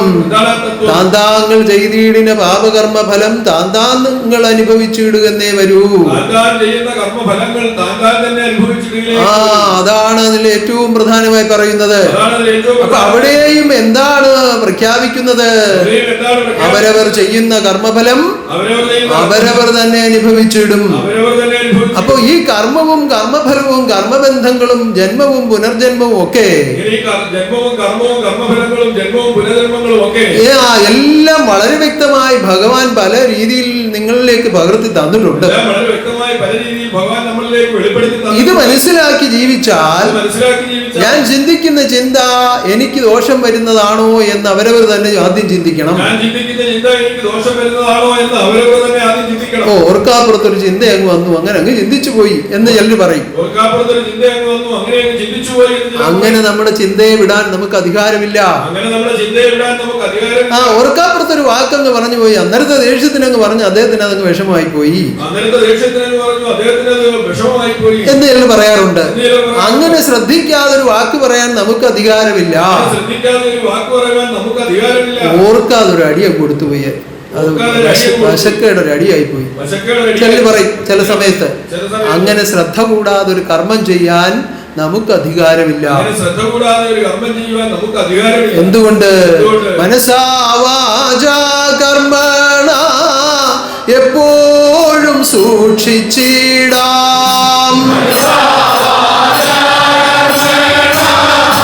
എപ്പോഴും മനസാ വാചാ കർമ്മണ എപ്പോഴും സൂക്ഷിച്ചിടാം.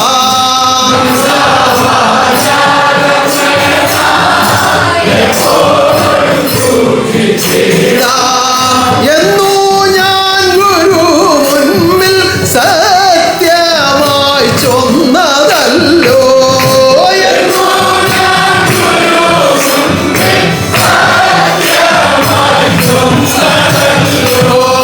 മനസാ വാചാ കർമ്മണ എപ്പോഴും സൂക്ഷിച്ചിടാം.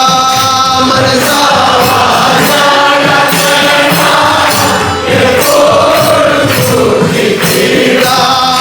എന്നു ഞാൻ ഗുരു മുൻപിൽ സത്യമായി ചൊന്നതല്ലോ.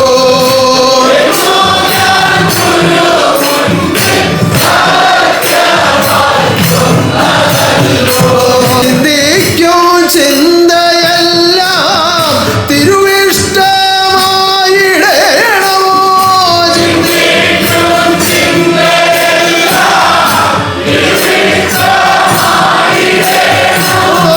ചിന്തിക്കും ചിന്തയെല്ലാം തിരുവിഷ്ടമായിടേണമോ.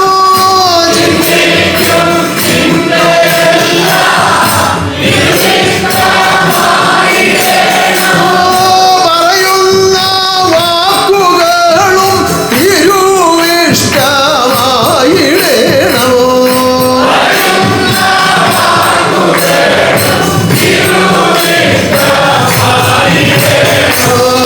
ചിന്തിക്കും ചിന്തയെല്ലാം തിരുവിഷ്ടമായിടേണമോ.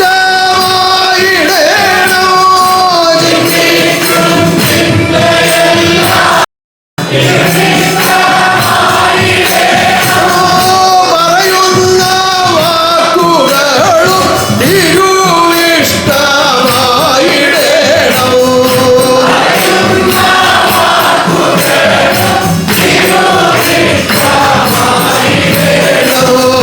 ചെയ്യുന്ന കർമ്മമെല്ലാം സൽക്കർമ്മമായിടേണോ.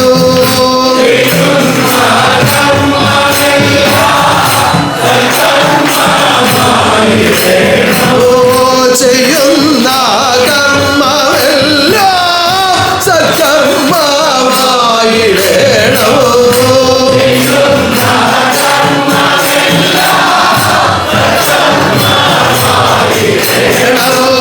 സൽക്കർമ്മ ഫലമെല്ലാം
നിഷ്കളങ്കമായ എന്നെ കരുതണേ ഗുരുനാഥ.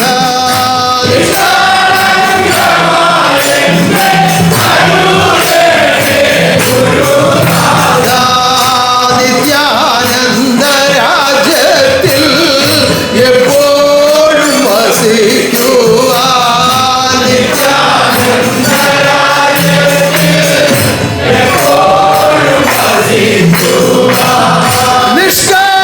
നിഷ്കളങ്കമായ എന്നെ കരുതണേ ഗുരുനാഥ.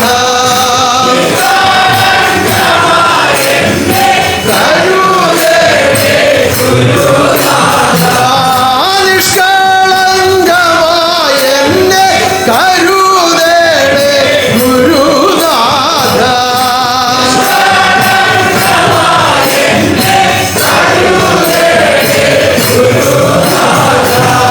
അപ്പുറത്ത് ഒരു വീട്ടിൽ 2-3 പോത്തുണ്ട്. അപ്പുറത്ത് ഒരു വീട്ടിൽ 2-3 പോത്തുണ്ട്. അപ്പം അദ്ദേഹം രാവിലെ കുറച്ച് എണ്ണയൊക്കെ പുരട്ടി ഇതിനെ അങ്ങ് വിശാലമായിട്ടും കുളിപ്പിക്കും അതിൻ്റെ ഉടമസ്ഥൻ. രാവിലെ കുറച്ച് എണ്ണയൊക്കെ പുരട്ടി അതിനെ വിശാലമായിട്ട് ഈ കുളിപ്പിക്കും. പോത്തിൻ്റെ പുറത്ത് എണ്ണ പുരട്ടിയ ഒരു പ്രത്യേക തിളക്കമാണ്. പോത്തിന്റെ പുറത്ത് എണ്ണ പുരട്ടിയാൽ ഒരു പ്രത്യേകത. പൊതുവെ നല്ല വീട്ടുകാരൊക്കെ അങ്ങനെയാണ് ചെയ്യുന്നത്. പൊതുവെ നല്ല വീട്ടുകാരൊക്കെ അങ്ങനെയാണ്. അപ്പം അതിൻ്റെ കൊമ്പയിലൊക്കെ എണ്ണ പുരട്ടി അതിൻ്റെ പുറത്തൊക്കെ പുരട്ടി കുറച്ച് എണ്ണയൊക്കെ ആവും. പക്ഷേ കുളിപ്പിച്ചങ്ങോട്ട് നിർത്തിയാൽ നല്ല രസമാണ് കാണാൻ. കുറച്ച് എണ്ണയൊക്കെ ആവും, പക്ഷെ കുളിപ്പിച്ചങ്ങോട്ട് നിർത്തിയാൽ വളരെ രസമാണ്. പോത്താണെങ്കിൽ ഒരു ആനയുടെ ഗമയാണ്. പോത്താണെങ്കിൽ ഒരു ആനയുടെ ഗമയാണ്. അങ്ങനെ അങ്ങോട്ട് കുളിപ്പിച്ച് നിർത്തും ഉടമസ്ഥൻ. അങ്ങനെ അങ്ങോട്ട് കുളിപ്പിച്ച് നിർത്തും. അപ്പോൾ ആവശ്യത്തിന് തീറ്റയൊക്കെ ഇട്ട് വെള്ളമൊക്കെ കൊടുത്ത് അങ്ങനെ നിർത്തി. അപ്പോൾ ഒരു കമനീയമായിട്ട് നിർത്തിയിരിക്കുകയാണ്. അങ്ങനെ കമനീയമായിട്ട് നിർത്തിയിരിക്കുക. ഇപ്പം ഇടയ്ക്ക് ഇതിൻ്റെ കയറം കഴിഞ്ഞു ഒരെണ്ണത്തിൻ്റെ. ഇടയ്ക്ക് ഇതിന്റെ കയറാൻ കഴിഞ്ഞു. ഇപ്പം എന്ത് ചെയ്യും? ഇപ്പൊ എന്ത് ചെയ്യും? ഒരൊറ്റ ഓട്ടവാത് എങ്ങോട്ടാ? അടുത്തൊരു കണ്ടമുണ്ട്, അതിനകത്ത് നിറയെ ചേറാണ്. അതിനകത്ത് ആളെ ചേർന്ന് അപ്പോൾ നമ്മളിറങ്ങിയാൽ അങ്ങ് മുക്കാൽ പങ്ക് പോകും. അര വരെ ഇറങ്ങുന്ന ചേറാണ്. അരവരെ ഇറങ്ങുന്ന പുഞ്ചകണ്ടത്തിലൊക്കെ അങ്ങനെയാണ്. കുഞ്ചക്കണ്ടത്തിലൊക്കെ അപ്പോൾ ഈ പോത്ത് അങ്ങോട്ട് അങ്ങ് ഇറങ്ങിപ്പോകും. പോത്ത് അങ്ങോട്ട് ഇറങ്ങി അതിനകത്ത് കിടന്ന് ഫ്ലൂ ഹാ ഫ്ലൂ ബ്ല ഹാ ഹു ഹ ഹു ഹു എന്നിട്ട് 2-3 കറക്കമൊക്കെ ഇറങ്ങി തലയെ മുക്കി പിടിച്ചുകൊണ്ട് അതിനകത്ത് കിടക്കും. വീട്ടുകാരനോട് എല്ലാം തിരക്കി കിടക്കുമ്പോൾ ഈ കൊമ്പ് മാത്രം കാണാൻ മുകളിൽ. വീട്ടുകാരെ തിരക്കി കളിക്കുമ്പോൾ കൊമ്പ് മാത്രം കാണാൻ പോയി. എന്ത് ചെയ്യും? കുളിപ്പിച്ച് എണ്ണയൊക്കെ ഇട്ട് നിർത്തിയിരുന്നാ. കുളിപ്പിച്ച് എണ്ണയൊക്കെ ഇട്ട് എവിടെ പോയി? ഇവിടെ പോയി. അതങ്ങ് ചേറിലോട്ട് പോയി. അതിന് ചേറിലോട്ട് ആ ചെളിയിൽ കിടക്കുന്ന അനിഷ്ടം. ചേലിൽ കിടക്കുന്ന അപ്പൊ നേർച്ചയായി സമർപ്പിച്ചു, എന്നെ നിഷ്കളങ്കമാക്കി തീർക്കണേ ഭഗവാനെ. അപ്പുറത്തോട് നോക്കിയേക്ക് അവിടെ ഏതാണ്ട് സിനിമ കാണുവാണോ, അതോ നോവൽ വായിക്കുവാണോ, അതോ സീരിയലാണ്? ഇവിടെ വിളക്ക് കത്തിച്ച് 6 മണിക്കുമ്പോൾ വിളക്ക് കത്തിക്കണം. വിളക്ക് കത്തിച്ച് ദൈവമേ പരാനന്ദ പരാനന്ദ ചിദാനന്ദ. അപ്പം അപ്പുറത്ത് ടി വിയുടെ സൗണ്ട് കേട്ട് എന്താ കണ്ടറിയും ആനന്ദ ശുഭാനന്ദ എളുപ്പം തീർക്കുമല്ല. സീരിയൽ തുടങ്ങുന്നതിന് ഭംഗി എല്ലാവരും കളക കളങ്കമെല്ലാം കളക കളങ്കമെല്ലാം നിഷ്കളങ്കനാഗതാരിൽ കളിയാടട്ടെ.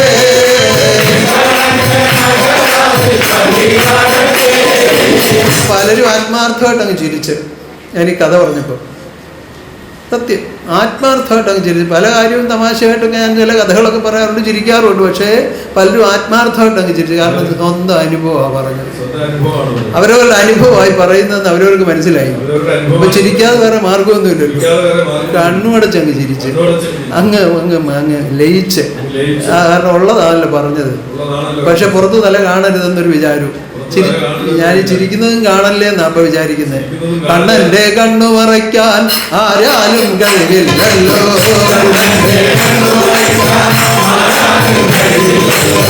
ഒക്കെ അറിയാം, കണ്ണന്റെ കണ്ണു മറയ്ക്കാൻ പറ്റില്ലെന്നറിയാം. അറിയാതൊരു കാര്യം ചിന്തിക്കാൻ പറ്റില്ലെന്നറിയാം.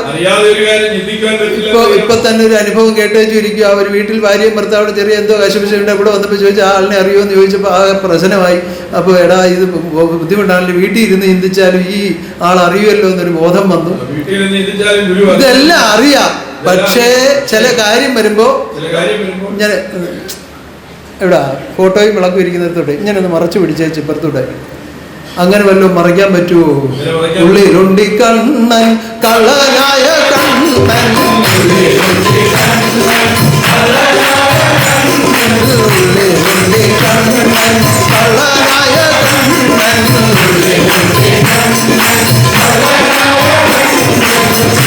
ഇപ്പൊ പാടലേ ഉള്ളൂ, പാടല് മാത്രം നടക്കുന്നേ. കാണണമെങ്കിൽ എന്ത് വേണം? ഉള്ളുണർന്നു കണ്ടാലുള്ള പോലെ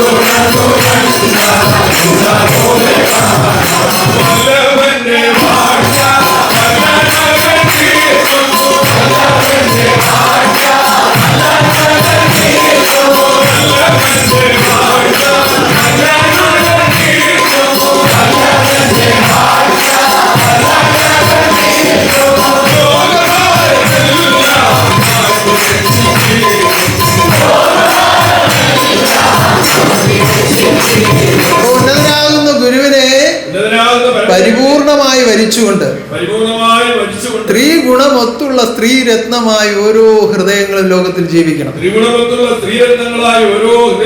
എന്തൊക്കെയാണ് ത്രിഗുണങ്ങൾ? മനസ്സ, വാച, ഇത് മൂന്നും സൂക്ഷിച്ചാൽ ഉന്നതമായ ഗുണം നിങ്ങളിലേക്ക് ആവിർഭവിക്കുകയാണ്. അപ്പോഴാണ് ഭഗവാന്റെ നാരിമാരായി തീരുന്നത്. ലോകവശാൽ സ്ത്രീ പുരുഷന്മാരെന്നുള്ള നിലയിലല്ല. ഒരു പുരുഷനേ ഉള്ളൂ, അത് ഗുരുവാണ്. ബാക്കി പ്രപഞ്ചത്തിൽ കാണുന്നതെല്ലാം തന്റെ നാരിമാരാണ്. ലോകവശാലാണ് പെണ്ണുമായിരിക്കുന്നു എന്നുള്ളത് ശരിയാണെങ്കിലും ഭഗവാനെ സംബന്ധിച്ച് ഇവിടെ സ്ത്രീ പുരുഷ വ്യത്യാസമൊന്നുമില്ല. ഏത് ഹൃദയമാണോ ത്രിഗുണമൊത്തു വരുന്നത്, ത്രിഗുണമൊത്തുള്ള സ്ത്രീരത്നമാണിവർ, ത്രിലോകനാഥന്റെ കന്യകമാ.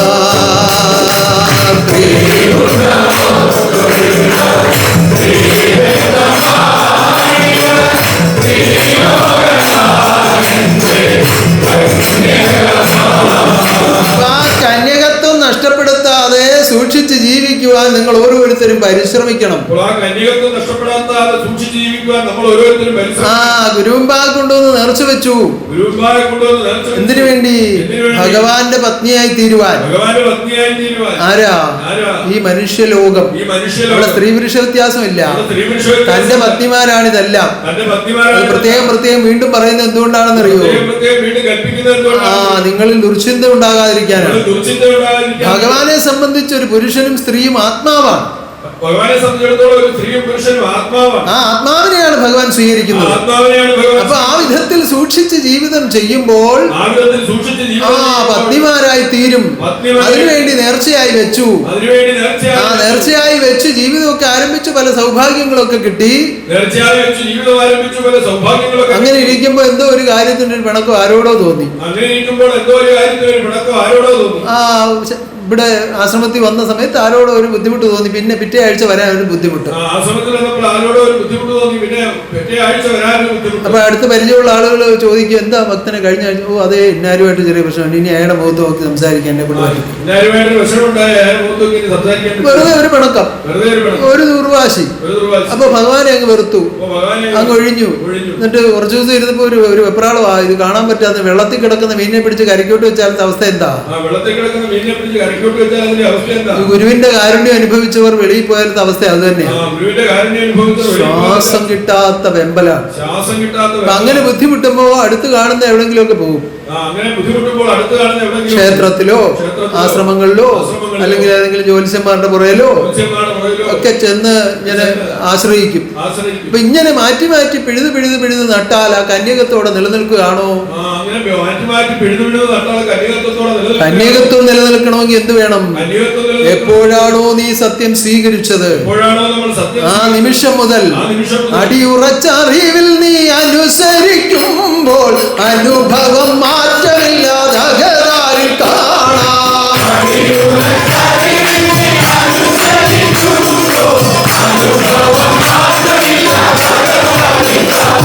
ഈ മഹാരഹസ്യമൊന്നും പലർക്കും അറിയില്ല. പലരുടെയും വിചാരം ഞാൻ നിയോഗിച്ചയക്കുന്ന സ്വാമിമാരുടെ മുമ്പിലായി സത്യം ചെയ്യുന്നതെന്നാ. അല്ല, എന്തെല്ലാമാണ് അതിൽ സാക്ഷികളെന്ന് നിങ്ങൾ ഒന്നുകൂടി ചിന്തിച്ചു നോക്കണം. നമ്മൾ എന്തെങ്കിലും ഈ ലോകത്തിൽ പിന്നെ ഒഴിവാക്കാൻ പറ്റുന്ന എന്തെങ്കിലും ഉണ്ടോ? ഈ ലോകത്തിൽ പിന്നെ ഒഴിവാക്കാൻ പറ്റുന്ന വേറെ എന്തിനെങ്കിലും നിങ്ങൾക്ക് അതിന് കൂട്ടുപിടിക്കാനുണ്ടോ? വേറെ എന്തിനെങ്കിലും അതിന് കൂട്ടുപിടിക്കാൻ ഒന്നുമില്ല. സർവ്വതും സാക്ഷിയാക്കിയാണ് നിങ്ങൾ സത്യം ചെയ്തിരിക്കുന്നത്. സാക്ഷിയാക്കിയാണ് നമ്മൾ സത്യം ചെയ്തിരിക്കുന്നത്. ആരുടെ മുന്നിൽ? സദ്ഗുരുവിന്റെ മുന്നിൽ. ആ സദ്ഗുരുവിനെ വഞ്ചിച്ചൊരു ജീവിതം ചെയ്താൽ അവിടെ കന്യകത്വം നഷ്ടപ്പെടുകയാണ്. അത് തിരിച്ചറിവുള്ളവർ അബദ്ധവശാൽ എന്തെങ്കിലും ഒരു കുറവ് സംഭവിച്ചാൽ പെട്ടെന്ന് തന്നെ അതിന് പരിഹാരം വേണം. അവരുടെ ഉള്ളിൽ ഇങ്ങനെ പുകഞ്ഞുകൊണ്ടിരിക്കും. അവർ വന്ന് ഗുരുമുമ്പാകെ അറിയിക്കും. തെറ്റുകൾ വന്നാലതു ഗുരുപാതെ അറിയിച്ചു. തെറ്റുകൾ വന്നാലതു പരിഹാരം നേടിക്കൊള്ളുക. ഭക്തരായവർ പരിഹാരം നേടിക്കൊള്ളുക.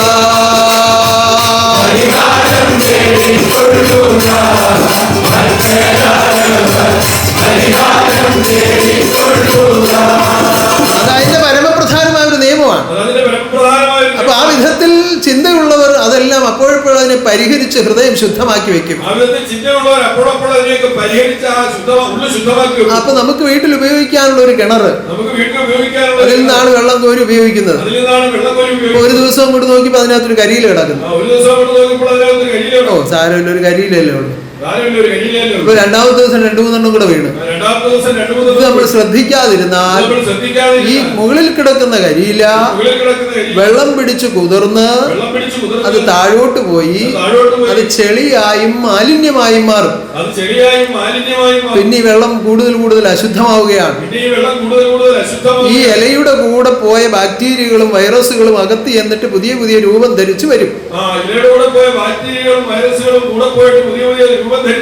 ആദ്യം ഇത് കണ്ടപ്പോ തന്നെ ആ തൊട്ടി അങ്ങോട്ട് ഇറക്കി അതിഞ്ഞ് കോരി വെളിയിലോട്ടം കളഞ്ഞാലോ?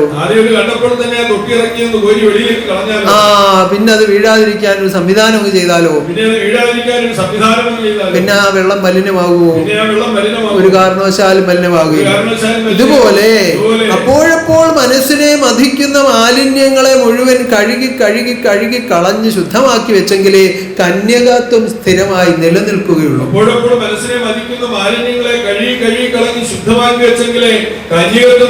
അങ്ങനെയുള്ളവരുടെ കാര്യമാണ് ഈ പാടിയത്. ത്രിഗുണമൊത്തുള്ള സ്ത്രീരത്നമാണിവർ ത്രിലോകനാഥന്റെ കന്യകമാ.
അനുഭൂതിയാണ്, സുഖമാണെന്നറിയൂ.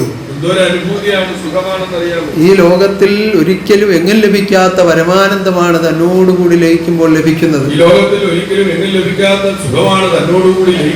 ആ ഓരോ തന്തുക്കളിലും ആനന്ദമാണ്.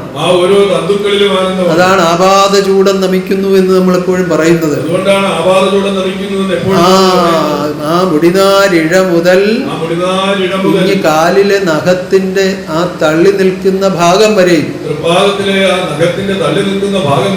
ആനന്ദം അങ്ങനെ നിറച്ചു വെച്ചിരിക്കുകയാണ്. ഓ ആനന്ദരൂപ ആനന്ദരൂപ ആദി എന്താനന്ദരൂപ ഗുരുവേ. ആനന്ദരൂപ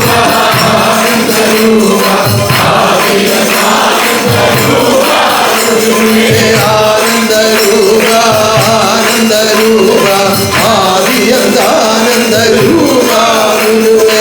ആനന്ദരൂപ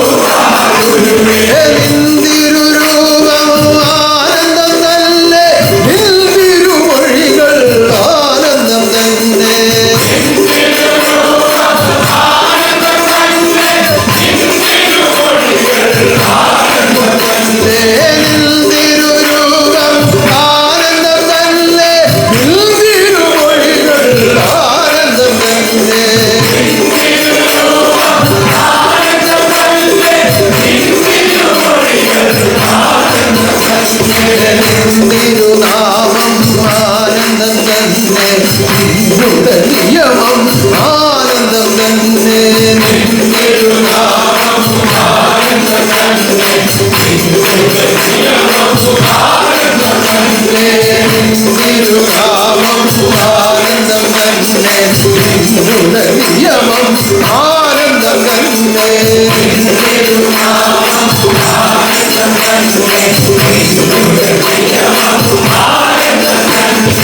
നിന്നുടെ ജ്ഞാനവും ആനന്ദം തന്നെ, നിന്നുടെ കർമ്മം ആനന്ദം തന്നെ.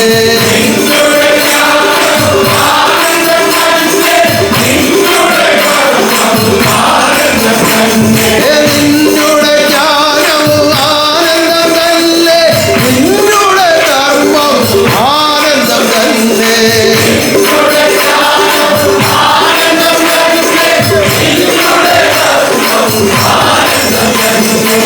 നിന്നുടെ ആദർശം ആനന്ദം തന്നെ, നിന്നുടെ വാഴ്ച ആനന്ദം തന്നെ. നിന്നുടെ ആദർശം ആനന്ദം തന്നെ, നിന്നുടെ വാഴ്ച ആനന്ദം തന്നെ. നിന്നുടെ ആദർശം ആനന്ദം തന്നെ, നിന്നുടെ വാഴ്ച ആനന്ദം തന്നെ. നിന്നുടെ ആദർശം ആനന്ദം തന്നെ, നിന്നുടെ വാഴ്ച ആനന്ദം തന്നെ. ആനന്ദരൂപ അവതാരമൂർത്തി അധിവസിച്ചെന്നിൽ ആനന്ദിക്കേണേ. ആനന്ദരൂപ അവതാരമൂർത്തി അധിവസിച്ചെന്നിൽ ആനന്ദിക്കേണേ. ആനന്ദരൂപ അവതാരമൂർത്തി അധിവസിച്ചെന്നിൽ ആനന്ദിക്കേണേ.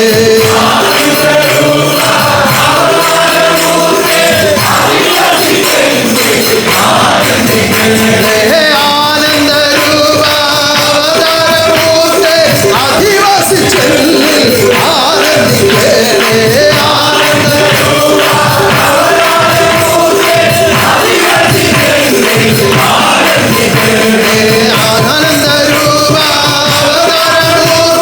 അധിവസിച്ചെന്നിൽ ആനന്ദിക്കേണേ.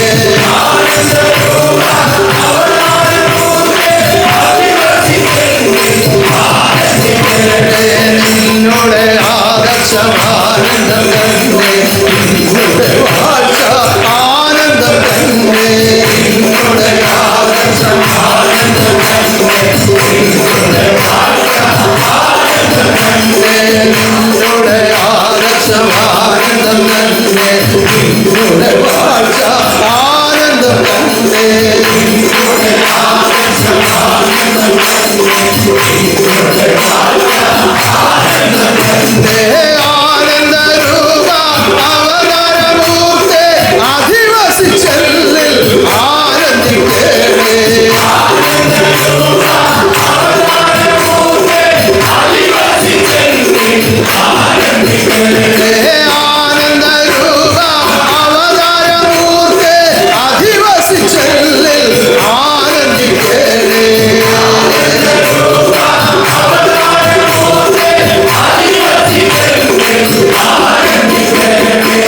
എവിടെ തൊട്ടാലും ആനന്ദം കിട്ടുന്ന ഇതുപോലൊരു രൂപം പ്രപഞ്ചത്തിൽ വേറെ ഇല്ല. എവിടെ തൊട്ടാലും ആനന്ദം കിട്ടുന്ന ഇതുപോലൊരു രൂപം പ്രപഞ്ചത്തിൽ വേറെ ഇല്ല. ആശ്രയിക്കാൻ നിങ്ങൾ പഠിച്ചാൽ മാത്രം ആശ്രയിക്കാൻ നമ്മൾ പഠിച്ചാൽ ഉള്ളുണരട്ടെ, നിഷ്കളങ്കമാകട്ടെ, നിർമ്മല കന്യകകളായി തീരട്ടെ. ഭഗവാൻ നിങ്ങളിൽ അധിവസിച്ച് ആനന്ദിക്കട്ടെ. ആനന്ദരൂപനാകുന്ന ദൈവം നിങ്ങളെ കാണുവാൻ, നിങ്ങളെ രക്ഷിക്കുവാൻ, ലോകാന്ത്യം വരെ വാഴുവാൻ തീരുമാനിച്ച തീരുമാനപ്രകാരം തിരിച്ചുദയമായി വന്ന അത്ഭുത വാഴ്ച നടത്തി ആ മഹാസത്യത്തെ ലോകത്തിൽ അനുഭവമാക്കിയ,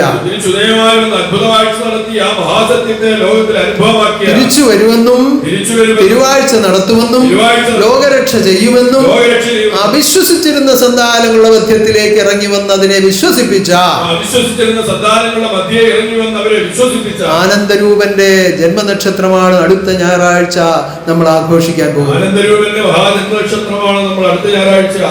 ഇപ്രാവശ്യം ഈ വരുന്ന ബുധനാഴ്ച കർക്കിടകം 13-ാം തീയതി കർക്കിടകം 13-ാം തീയതി ബുധനാഴ്ച ബുധനാഴ്ച ആ മഹാസമാധി ദിനാചരണമാണ്. മഹാസമാധി ദിനാചരണമാണ്. സത്യത്തിൽ അന്ന് തന്നെയാണ് കർക്കിടകത്തിൽ ഉത്രാടവും വന്നിരിക്കുന്നത്. സത്യത്തിൽ അന്ന് തന്നെയാണ് കർക്കിടകത്തിലെ ഉത്രാടവും. പക്ഷേ നമുക്ക് രണ്ടും കൂടി ചേർത്ത് ചെയ്യുവാൻ നിർവാഹമില്ല. രണ്ടും കൂടി ചേർത്ത് ചെയ്യുവാൻ നിർവാഹം. സമാധി ദിനാചരണം അതിന്റെ പകിട്ടോടുകൂടി ഭക്തിയായി തന്നെ ആചരിക്കപ്പെടണം. സമാധി ദിനാചരണം അതിന്റെ പകിട്ടോടുകൂടി ഭക്തിയായി തന്നെ ആചരിക്കണം. അത് കഴിഞ്ഞാണ് ബാഹ്യമായ ഒരുക്കങ്ങൾ പോലും നമ്മൾ ചെയ്യുന്നത്. അത് കഴിഞ്ഞാണ് ബാഹ്യമായ ഒരുക്കങ്ങൾ പോലും നമ്മൾ എന്ന് പറഞ്ഞാൽ കൊടിതോരണങ്ങളും അതുപോലുള്ള കാര്യങ്ങളൊക്കെ ചെയ്യാൻ വേണ്ടി ഒരു 2 ദിവസം ഗ്യാപ്പ് ഇട്ടിരിക്കുകയാണ്. കൊടിതോരണങ്ങളും അതിനുള്ള ഒരുക്കങ്ങളൊക്കെ ചെയ്യാൻ വേണ്ടി 2 ദിവസം ഗ്യാപ്പ് ഇട്ടിരിക്കുകയാണ്. അത് കഴിഞ്ഞാണ് ഉത്രാടം ജന്മനക്ഷത്രം. അത് കഴിഞ്ഞാണ് ഉത്രാടം. അപ്പോൾ അതൊരു അങ്ങനെ എടുക്കേണ്ടി വന്നതുകൊണ്ടൊരു ഞായറാഴ്ച തന്നെ എടുത്തിരിക്കുകയുമാണ്. അങ്ങനെ എടുക്കേണ്ടി വന്നതുകൊണ്ട് ഒരു ഞായറാഴ്ച തന്നെ. അപ്പോ ജോലിക്ക് പോകുന്നവർക്കും ഒക്കെ വരാൻ കൂടി ഒരു സൗകര്യമാകും. ജോലിക്ക് പോകുന്നവർക്കൊക്കെ എല്ലാവരും വളരെ ആത്മാർത്ഥതയോടുകൂടി ദൈവം പ്രത്യക്ഷമായി ഏഴകളെ രക്ഷിക്കുന്നു, ഇത് ആഘോഷിക്കേണ്ടത് എന്റെ ആവശ്യമാണെന്ന് ഓരോരുത്തരും തീരുമാനിച്ചുകൊണ്ട് ജന്മനക്ഷത്ര മഹോത്സവത്തിൽ വന്ന് പങ്കെടുക്കുക. ദൈവം പ്രത്യക്ഷമായതുകൊണ്ട് തന്നെ രക്ഷിക്കുന്നു, ഇത് ആഘോഷിക്കേണ്ടത് ഓരോരുത്തരുടെ ആവശ്യമാണെന്ന ബോധത്തോടുകൂടി ജന്മനക്ഷത്രത്തിൽ വന്ന് പങ്കെടുക്കുക. ഈ പറഞ്ഞത് സത്യമാണെങ്കിൽ എല്ലാവരോടും ഒന്ന് കൈയടിക്കാം. ഉന്നതമായി സർവകർമ്മങ്ങൾ ഈശ്വരൻ എഴുന്നള്ളി നടത്തട്ടെ. ഉന്നതനാകുന്ന ഗുരുവിന്റെ ആ മഹാകാരുണ്യത്തിൽ കൂടി നിശ്ചയിക്കപ്പെട്ടിരിക്കുന്ന ജന്മനക്ഷത്ര ഘോഷയാത്ര, അത് കഴിഞ്ഞുള്ള ആരാധന, അത് കഴിഞ്ഞ് സദ്യ, കഴിഞ്ഞ് സമ്മേളനം, അത് കഴിഞ്ഞ് പ്രകാശയാത്ര, അത് കഴിഞ്ഞ് സേവ, അത് കഴിഞ്ഞ് കഥകളി, എല്ലാം ഉന്നതമായി നടത്തപ്പെടണമെന്ന് നിങ്ങളെല്ലാം തീരുമാനിച്ചിട്ടുണ്ട്. അതിനുവേണ്ടി സങ്കല്പിക്കുന്നുണ്ട്, പ്രാർത്ഥിക്കുന്നുണ്ട് എന്ന് എനിക്കറിയാം. എല്ലാം ഉന്നതമായി ഈശ്വരൻ നടത്തട്ടെ. ഘോഷയാത്ര ആരംഭിക്കുന്ന എവിടെ നിന്നാണ്? സാക്ഷാൽ ശുഭാനന്ദ ദിവ്യരൂപം ആ മഹാതപസ് കഴിഞ്ഞ് ഈ പ്രദേശത്ത് ആദ്യമായി വന്നു ചേർന്നത് ചെന്നിത്തല പ്രദേശത്താണ്. അവിടെ നിന്ന് തന്നെയാണ് 4-ാം തിരുശരീര വാഴ്ചയെ ഭഗവാൻ സ്വീകരിച്ചത്. ഇപ്പൊ എന്തെല്ലാം ഒരുക്കങ്ങൾ അവിടെ നടത്തിയിട്ടുണ്ട് എന്ന് നിങ്ങൾക്കാർക്കും ചിന്തിച്ചാൽ മനസ്സിലാവുന്നതല്ല. എങ്കിലും സാമാന്യ ബുദ്ധിയുള്ളവർ ചിന്തിക്കണം, എന്തെല്ലാം ഒരുക്കം നടത്തിയിട്ടായിരിക്കും ഒരു ആത്മാവിനെ ദൈവം സ്വീകരിക്കുന്നത്. അങ്ങനെ സ്വീകരിക്കാൻ വേണ്ടി തയ്യാറാക്കിയ സ്ഥലം എന്ന പ്രത്യേകത കൂടി ചെന്നിത്തലയ്ക്കുണ്ട്. ഇത് 4-ാം തിരുശരീര വാഴ്ച എത്രയോ കാലം കഴിഞ്ഞാണ് തുടങ്ങിയത്. അതിനു മുമ്പേ ഉത്രാടം അവിടെ നിന്നാണ് ആരംഭിക്കുന്നത്.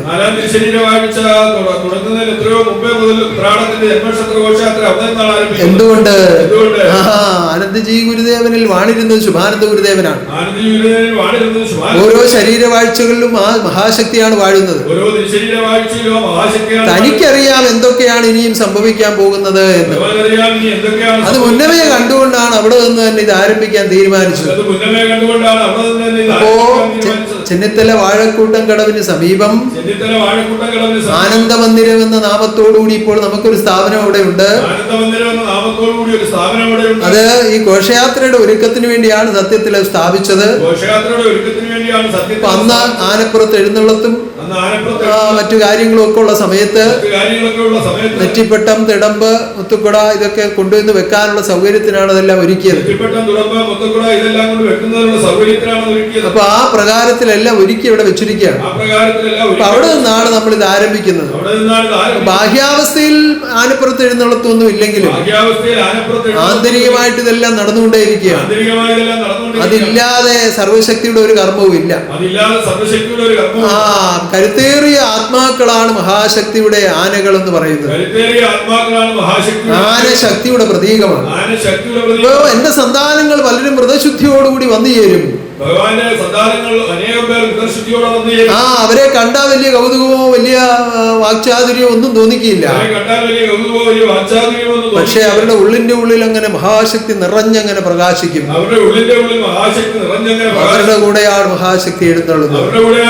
അങ്ങനെ ഉന്നതമായ ഘോഷയാത്ര ആ പ്രദേശത്ത് നിന്ന് ആരംഭിക്കുമ്പോ വളരെ വിദൂരത്തിൽ നിന്നൊക്കെ വന്നു ചേരുന്നവർക്ക് നേരെ അങ്ങോട്ട് വന്ന് ഘോഷയാത്രയിൽ പങ്കുചേരാം.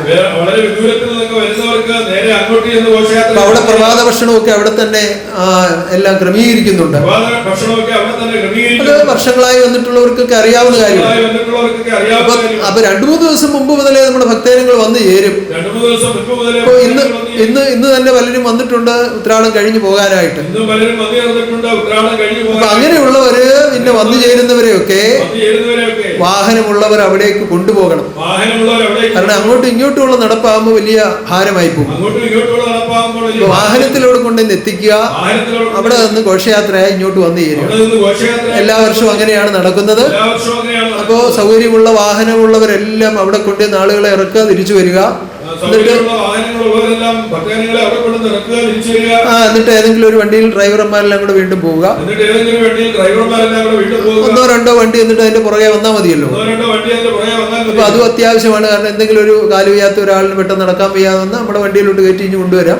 ഒരു വണ്ടി ഉണ്ടാകേണ്ടത് ആവശ്യമാണ്. പ്രത്യേക ഒരാൾ കാര്യം ചെയ്യാതെ വന്നാൽ അതിൽ കയറ്റി കൊണ്ടുവരാം. അങ്ങനൊന്നും സംഭവിക്കാറില്ല.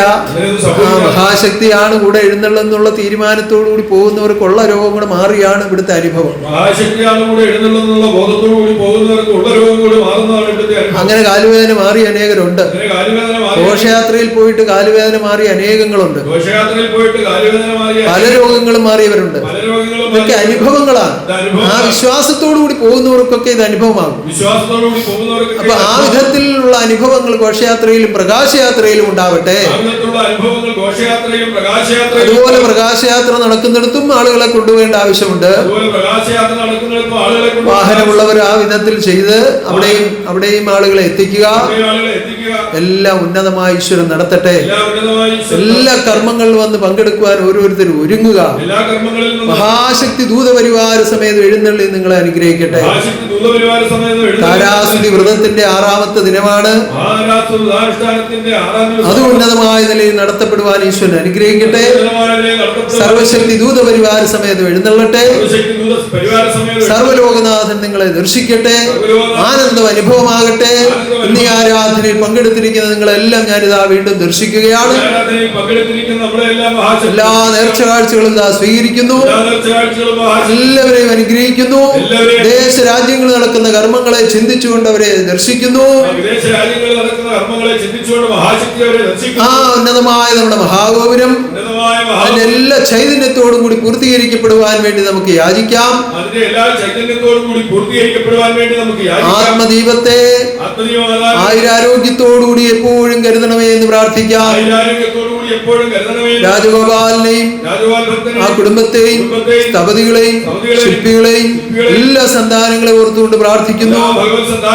ഇപ്പോൾ കഴിഞ്ഞ കുറെ ദിനങ്ങളായി പല സ്ഥലങ്ങളിൽ നിന്നും നമ്മുടെ സന്താനങ്ങൾ വന്ന് ഈ ഉത്രാട ജന്മനക്ഷത്രത്തിനുള്ള ഒരുക്കങ്ങളുടെ ഭാഗമായി പല കർമ്മങ്ങളിൽ ഏർപ്പെട്ടു. ഇന്നലെ സത്യത്തിൽ ഒരു ചെറിയ ഉത്സവമായിരുന്നു ഇവിടെ നടന്നത്. 4-5 സഭകളിൽ നിന്ന് ആളുകൾ വന്നു. വിവിധ പ്രദേശങ്ങളിൽ അങ്ങനെ എങ്ങോട്ട് നോക്കിയാലും നമ്മുടെ ഭക്തജനങ്ങളിൽ നിന്ന് കർമ്മം ചെയ്യുകയാണ്. ഇവിടെ വന്ന് പാട്ടും പ്രാർത്ഥനയും കഴിഞ്ഞ് വീട്ടിൽ പോയിക്കൊണ്ടിരുന്ന ആളുകൾ കോടാലിയും മമ്മട്ടിയും ഒക്കെ ആയിട്ട് ഇങ്ങനെ വിവിധ എങ്ങോട്ട് പോയാലും നമ്മുടെ ഭക്തജനങ്ങൾ നിറഞ്ഞങ്ങനെ നിൽക്കുകയാണ്. അപ്പൊ ഇത് ചിന്തിച്ചപ്പോ എനിക്ക് ഒരു കൗതുകം തോന്നി. അപ്പൊ ഞാൻ എന്റെ വാഹനമൊക്കെ എടുത്തുകൊണ്ട് ഞാൻ ഇതിലേക്ക് കുടിഞ്ഞൊന്ന് പോയി. അങ്ങ് കാരായ്മ വരെ പോയി എല്ലാം കണ്ടു. അപ്പൊ അവിടെ ചെന്നപ്പോ അവിടെ നിറച്ച ആളുകൾ, ഇപ്പുറത്തോട്ട് ഇവിടെ കുറെ ആളുകൾ എന്ന് വേണ്ട വിവിധ പ്രദേശങ്ങളിൽ നിന്ന്. ഇപ്പോ നമ്മുടെ സ്ഥാപനം നിൽക്കുന്ന ചെറുകോലിൽ നിന്നും ശാസ്താംകോട്ട, വള്ളികുന്നം, തിരുവമ്പണ്ടൂര്, കരുനാഗപ്പള്ളി, ഇത്രയും സ്ഥലങ്ങളിൽ നിന്നാണ് ഇന്നലെ ഒരു ദിവസം കൊണ്ട് വന്നു ചേർന്നത്. ഇന്നും തിരുവമ്പണ്ടൂരുകാർ ഇവിടെ കർമ്മങ്ങളിലാണ്. അവർ ആരാധനയ്ക്ക് പലരും പ്രവേശിച്ചിട്ടില്ല, കർമ്മങ്ങളിൽ നിൽക്കുകയാണ്. അപ്പൊ അതിനു മുമ്പും പല ദിവസങ്ങളിലായി പലയിടത്തുനിന്നും വന്നു. എല്ലാം എന്തിനു വേണ്ടിയാണ്? എന്റെ ഗുരുവിന്റെ ജന്മദിനം ഉന്നതമായി നടത്തണമെന്ന ചിന്തയോടുകൂടിയാണ്. എന്റെ സന്താനങ്ങളെല്ലാം ഞാനിത് അനുഗ്രഹിക്കുകയാണ്. എന്നും ഉന്നതമായ കർമ്മങ്ങൾ ചെയ്ത് ആനന്ദം അനുഭവിക്കുവാൻ ഈശ്വരൻ നിങ്ങളെ അനുഗ്രഹിക്കട്ടെ.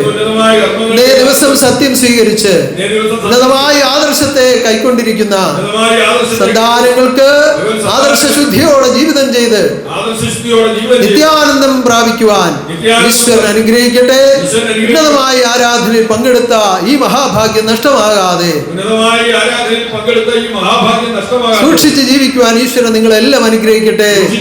നിങ്ങളെ അനുഗ്രഹിക്കുവാനും ആനന്ദം ദാനം ചെയ്യുവാനും ഉന്നതമായ ഓരോ കർമ്മങ്ങൾ നടത്തുവാനും മഹാശക്തി പ്രത്യക്ഷമായ ലോകത്തിൽ വാഴുമാറാകട്ടെ, പ്രത്യക്ഷമായി വാഴുമാറാകട്ടെ, പ്രത്യക്ഷമായി വാഴുമാറാകട്ടെ.